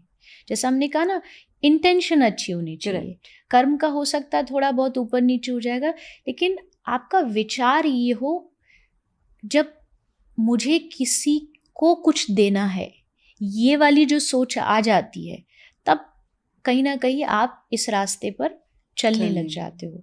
जब आप किसी का पेन फील करने लगते हो, आपको लगता है कि नहीं, ये जो दर्द है इसका किसी भी चीज़ को लेकर के, ये अगर मेरे ऊपर आया तो फिर आप एक अच्छे इंसान बन जाते हो, क्योंकि अब आप उसको फील करने लगे हो, आप दूसरे के प्रति सोचने लगे हो। मुझे लगता है कि जब आप दूसरों के लिए सोचते हो, दूसरों के लिए करते हो, तब आप एक अच्छे इंसान की कैटेगरी में आने लग जाते हो। अदरवाइज मैं मैं, मेरा, ये करना जो होता है, ये लक्षण हमेशा माना जाता है दैत्यों का। मतलब हमारे जो देवता और दैत्यों वाली जो कैटेगरी होती है, उसमें जो लक्षण है सिर्फ मेरे लिए, वो दैत्यों की है। पर जब देने वाली भावना आती है तो उसको कहती है तो देवता जैसा है। मतलब इंसान भी देवता जैसा माना जाता है कि भाई इसने उसकी मदद की, उसकी हेल्प करी। और ये ह्यूमन नेचर बनाया जाता है, ये बन के नहीं आता है। बहुत सारे लोग कहेंगे ना, भाई मैं तो ऐसा ही हूँ, मैं नहीं सोचता किसी के बारे में, मैं तो अपने बारे में सोचता हूँ। नहीं, हम हर चीज़ को पॉलिश करते हैं। ह्यूमन नेचर भी पॉलिश होता है, चीज़ें सीखनी पड़ती है। स्विमिंग आ नहीं जाती, सीखनी पड़ती है। अच्छा इंसान बन नहीं जाते, अच्छा इंसान बनना सीखना पड़ता है। आप कुछ अपने पेरेंट्स से सीखते हैं, कुछ आप अपने टीचर्स से सीखते हैं, कुछ आप अपने गुरु से सीखते हैं। जब इन सब चीज़ों का आप पर आशीर्वाद होता है, लेसन्स सिखाए जाते, तब आप इन सब का जो मिलन बनता है, जो मिक्सचर सब का होता है, वो एक अच्छे इंसान की डेफिनेशन हो सकती है। आपने अभी एक वर्ड कहा जिस पे अगेन बहुत सारी चर्चा होती है, जो है कलयुग। हम कलयुग में हैं, कलयुग में ये हो रहा है, वो हो रहा है, ये होने वाला है। आपके हिसाब से कलयुग क्या है जो हम अभी जी रहे हैं, उसके बारे में? 4 युग है हमारे शास्त्रों में, सतयुग, त्रेता, द्वापर, कलयुग। और चारों युग के अलग अलग सिंबल हैं, कुछ अच्छाइयाँ हैं, कुछ बुराइयाँ हैं। बट जब चारों युग को कंपेयर किया जाता है तो उसमें जो ये लास्ट वाला कलयुग है, इसको माना जाता है कि ये थोड़ा बुराइयों वाला युग है। फॉर एन एग्जाम्पल कि यहाँ थोड़ा लोग झूठ में ज़्यादा इंटरेस्टेड होंगे, सच बोलने की बजाय। यहाँ लोग अपना स्वार्थ ज़्यादा सोचेंगे, दूसरों के बारे में नहीं सोचेंगे। इसलिए इसको थोड़ा सा इस नज़र से भी देखा जाता है, भाई ये तो कलयुग है, यहाँ तो चलता है, यहाँ तो ऐसा होता है। बट देखो, 2 चीज़ें हैं। युग का अपना एक लक्षण होता है, सिम्टम होता है, वो होगा क्योंकि वो टाइम है, उस टाइम को कोई चेंज नहीं कर सकता। बट क्या ये कलयुग चल रहा है इसलिए मुझे इस बात की फ्रीडम मिल जाती है कि मैं कुछ भी बुरा करूं? कि कलयुग के नाम पे, कलयुग के नाम पे कि भाई यहाँ तो होता है, यहाँ तो चलता है, ये तो युग ही ऐसा है। नहीं, मुझे भगवान ने बुद्धि दी है, मुझे भगवान ने बुद्धि में विवेक दिया है, मुझे कॉन्शियस माइंड दिया है to choose right and wrong. तो वो चूज करने की जो फ्रीडम है ना, वो भी भगवान ने हमको दे दी है। मतलब भगवान, कभी भी आपने नहीं देखा कोई आदमी गलत कर रहा हो तो भगवान प्रकट हो गए कहीं, नहीं तू गलत कर रहा है। या कोई सही कर रहा है तो भगवान आ गए और आके कहा हाँ वाह वाह वाह, क्या कितनी अच्छी चीज कर। नहीं, भगवान चुपचाप साइलेंट मोड पर सब देखते हैं, वो कुछ नहीं करते। और फिर जब रिजल्ट की बारी आती है तो व्यक्ति, आदमी अपने ही कर्मों का भुगतान करता है, उसमें तीसरे का कोई भी इंटरफेरेंस नहीं है, इवन भगवान का भी नहीं है। भगवान भी आपकी लाइफ में कभी भी इंटरफेयर नहीं करेंगे। जस्ट रिजल्ट के लिए वो हमेशा वहाँ बैठे हैं, और एट एनी कॉस्ट रिजल्ट तो घूम के आना ही है। एक बहुत लाइट सी स्टोरी है क्योंकि डीप कॉन्वर्सेशन चलिए थोड़ा बहुत चाहिए। एक होटल, मतलब एक रेस्टोरेंट है, तो उसमें एक आदमी गया, वहाँ बाहर बोर्ड पे लिखा था कि जो भी आप खाओगे यहाँ पर तो उसका बिल आपको नहीं पे करना पड़ेगा, आपके आगे आने वाली जो जनरेशन, मतलब आपके जो पोते होंगे उनको देना पड़ेगा। तो एक आदमी तो पूछा, ये तो बड़ी अच्छी चीज़ है। उसने खूब अच्छा जम के खाया, खूब मज़े लिए। एंड देन जैसे वो उठा तो वेटर आ गया बिल ले करके, ये लीजिए। तो उसने कहा कि आपने तो बोर्ड पे बाहर लिखा है कि यहाँ आपके पोते बिल चुकाएंगे। तो वेटर ने हंस के कहा कि सर ये आपका बिल नहीं, ये आपके दादाजी का बिल है। तो अब मैं इसको कई बार सुनाती हूँ और इससे क्या सीख मिलती है। बात ये है बहुत सीरियस, गंभीर, और बात ये है कि एट एनी कॉस्ट जो भी आप ऑर्डर कर रहे हो, पे आपको ही करना पड़ेगा। आप कितना भी बचने की कोशिश कर लो, यू हैव टू पे फॉर एवरीथिंग, जो भी आपने ऑर्डर किया है जीवन में, लाइफ में। तो ये बचना कि कलयुग चल रहा है इसलिए हम कुछ भी गलत कर सकते, बहुत बड़ा एक्सक्यूज है। अगर बुरा करने वाले बुरा करने में पूरी जी जान लगा रहे तो अच्छा करने वालों को अच्छा करने में अपना पूरा जी जान लगा देना चाहिए। Correct. उससे कितना बदलाव आएगा इससे कोई फर्क नहीं पड़ता, क्योंकि अक्सर लोग यही कहते हुए नजर आते, मेरे अकेले के करने से क्या ही हो जाएगा, बट बहुत कुछ हो जाएगा। क्योंकि यहाँ मैं करूँ तो ही क्या, तो ये करते करते कोई भी नहीं करता। बचपन में एक कहानी सुनाते थे कि एक गांव था, उसका एक स्कूल था, स्कूल में एक फीस था। तो कहा गया बच्चों को कि खीर बनानी है, घर से सब लोग दूध लेके आना। सब घर गए। एक बच्चे ने सोचा कि सारे गांव के बच्चे दूध लेके आ रहे हैं, तो अकेला अगर एक गिलास में पानी ले जाएगा, चुपचाप डाल देगा तो किसी को नहीं पता लगेगा। तो पानी लेके आया, उसने डाल दिया, सब लाते गए डालते गए। लाइन जब खत्म हुई और उस बर्तन को खोला गया तो देखा कि पूरा बर्तन भरा था, पर दूध से नहीं, पानी से। क्योंकि सबने यही सोचा कि सब तो ला रहे हैं, मेरे अकेले के करने से क्या हो जाएगा। और यही सोसाइटी में चीज़ें बिगड़ती हैं। जब आप खुद अपने ऊपर रिस्पॉन्सिबिलिटी नहीं लेते कि नहीं मुझे अच्छाई करनी है, चाहे उसका मुझे ज़ीरो रिस्पॉन्स मिले। मिलता नहीं है, क्योंकि अच्छाई का रिस्पॉन्स हमेशा अच्छा होता है। भले आज आपको लग रहा है ज़ीरो है, बट एक टाइम आकर के आपको उसका 100% मिलेगा। तो आप अच्छाई से चलो। कोई बुरा करता है तो वो उसके अपने कर्म है, उसके अपने प्रारब्ध है, वो स्वयं भुगतेगा। और अगर हम कर रहे हैं तो हमारी अच्छाई कोई देखे ना देखे, वो देख रहा है। अपने कर्मों पर स्वयं भरोसा रखो। और एक बहुत अच्छी लाइन मैंने कहीं पढ़ी थी कि जब भी कोई तुमसे कहे कि तुमको तुम्हारे कर्मों का फल मिलेगा, तो वो तुमको दुआ लगे, बद्दुआ नहीं। ऐसे कर्म करो, कहते हैं ना, जो कर रहे हो वही फल मिलेगा। तो वो इतना अपने आप पे भरोसा होना चाहिए कि हाँ, मैंने कुछ गलत नहीं किया, अगर कर्मों का फल मिले तो मिले, मैं तो खुश हूँ क्योंकि मैंने अच्छा किया है। तो युग मुझे लगता है कुछ और नहीं होता, युग यहाँ होता है, हमारी सोच में होता है। अगर आप सोच बदल लेंगे तो आपके लिए समय अपने आप बदल जाएगा। जो कहानी आपने कही बहुत ही रिलेटेबल थी कि मैं अपना ग्लास देखूंगा, बाकियों को खुद का देखने दो। जी। हम लास्ट क्वेश्चन पे आ चुके हैं और इतने सारी बातें की, जैसे आपने कहा काफ़ी डीप कॉन्वर्जेशन रहा है। तो हम इसी नोट पे एंड करेंगे कि जो आपने कहा अभी कि रिजल्ट तो तय है, वो होगा ही होगा। तो हम अभी अपने लाइफ को कैसे बदल सकते हैं टू लिव बेटर? जो धर्मा के कॉन्सेप्ट्स हमने डिस्कस किए, कर्मा के कॉन्सेप्ट्स डिस्कस किए, जो स्ट्रेस के बारे में हमने कहा, स्पिरिचुअलिटी के बारे में कहा, भक्ति के बारे में हमने डिस्कस किया, ये सब चीज़ों को हम कैसे अपने लाइफ में डाल सकते हैं और प्रैक्टिकली अप्लाई करके एक अच्छी ज़िंदगी जी सकते हैं? रिजल्ट तय नहीं है, रिजल्ट कंफर्म नहीं है। रिजल्ट को कभी भी किसी भी मोड पर आदमी चेंज कर सकता है, अपनी हैबिट्स चेंज करके। अपनी हैबिट्स, अपना नेचर चेंज करेंगे तो रिजल्ट अपने आप चेंज हो जाएगा। वहाँ भगवान ने इस चीज़ की हमें फ्रीडम दे रखी है।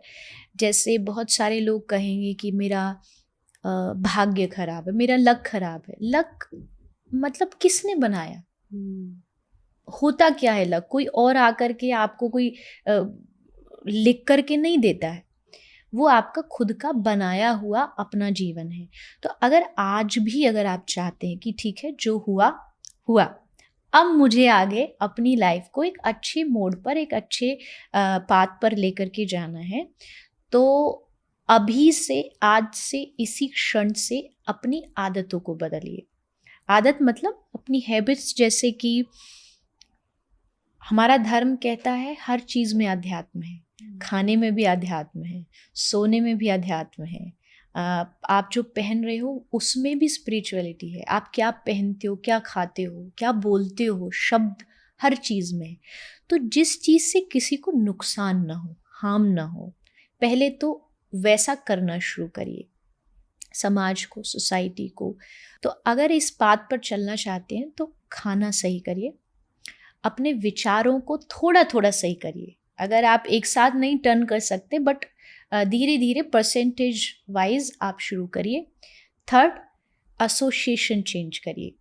अगर आपको कहीं लगता है कि आपका चीज़ें बदल नहीं रही हैं, चीज़ें वैसी की वैसी हैं, आप गलत रास्ते पर जा रहे हो, तो कहीं ना कहीं इसका मतलब है कि आपकी जो कंपनी है, आपका जो एसोसिएशन है वो गलत है। दोस्त गलत हो सकते हैं, जो रिलेटिव्स होते हैं जिनमें बहुत सारी नेगेटिविटी होती है, उनसे दूर रहिए। एंड मोस्ट इम्पॉर्टेंट, क्योंकि मैं भक्ति से जुड़ी हूँ, भगवान से जुड़ी हूँ, अगर चाहते हैं कि जीवन आनंद में रहे, सुख में रहे, तो भक्ति शुरू ज़रूर करिए। भक्ति के बहुत सारे फॉर्म हो सकते हैं, जैसे मैंने कहा, माला जाप करिए, आपको भगवान का नाम सुनने में अच्छा लगता है वो सुनिए, पर धर्म से जुड़िए, क्योंकि आज के टाइम में emotions can be handled only by devotion, और इमोशंस ही हैं जो आदमी को परेशान कर रहे हैं। तो इमोशन के लिए आपको डिवोशन होना बहुत ज़रूरी है। थोड़ा भगवान पे भरोसा करना सीखिए। मैं करते रहोगे तो कभी सुख नहीं मिलेगा। जब उसको याद रखोगे तो अपने आप आपको, कृष्ण का एक नाम है आनंद, मतलब लाइफ में, जीवन में जब कृष्ण आएंगे तो अपने आप आपके आनंद आएगा। सुख नहीं, सुख तो टेम्पररी होता है, बट आनंद जो होता है वो परमानेंट होता है। तो भक्ति करिए, भजन करिए, और समाज को कुछ देने की कोशिश करिए। अपने आप खुश, अच्छा, हैप्पी, ये अपने आप महसूस करेंगे। Thank you Devi ji. I think बहुत ही प्रैक्टिकल एडवाइस था, जो लोग शुरुआत तो कर सकते हैं, फर्स्ट स्टेप ले सकते हैं, और बहुत सारी चीज़ें सीखने को मिली। आई होप लोगों को क्लैरिटी मिली, जो कॉन्सेप्ट्स लोग इंस्टाग्राम पे देखते हैं या कन्फ्यूजन है उनके बारे में, उन्हें थोड़ी क्लैरिटी मिल गई हो।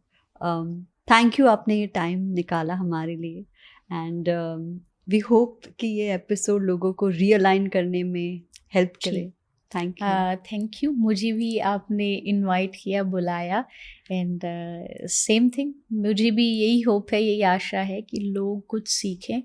इवन 1% भी अगर हम अपनी लाइफ में इम्प्लीमेंट कर पाएंगे, तो ये जो हमारी कॉन्वर्जेशन है, ये इसका पॉजिटिव जो ऑरा है, पॉजिटिव जो बातें हैं, वो लोगों के जीवन में इम्पैक्ट करेंगी और कुछ ना कुछ चेंज लाएंगी। So thank you for inviting me. Thank you. Hare Krishna. Hare Krishna. We hope this episode added value to your lives. Join the Realign movement. Like, share, and subscribe to our channel, and we'll see you in the next one.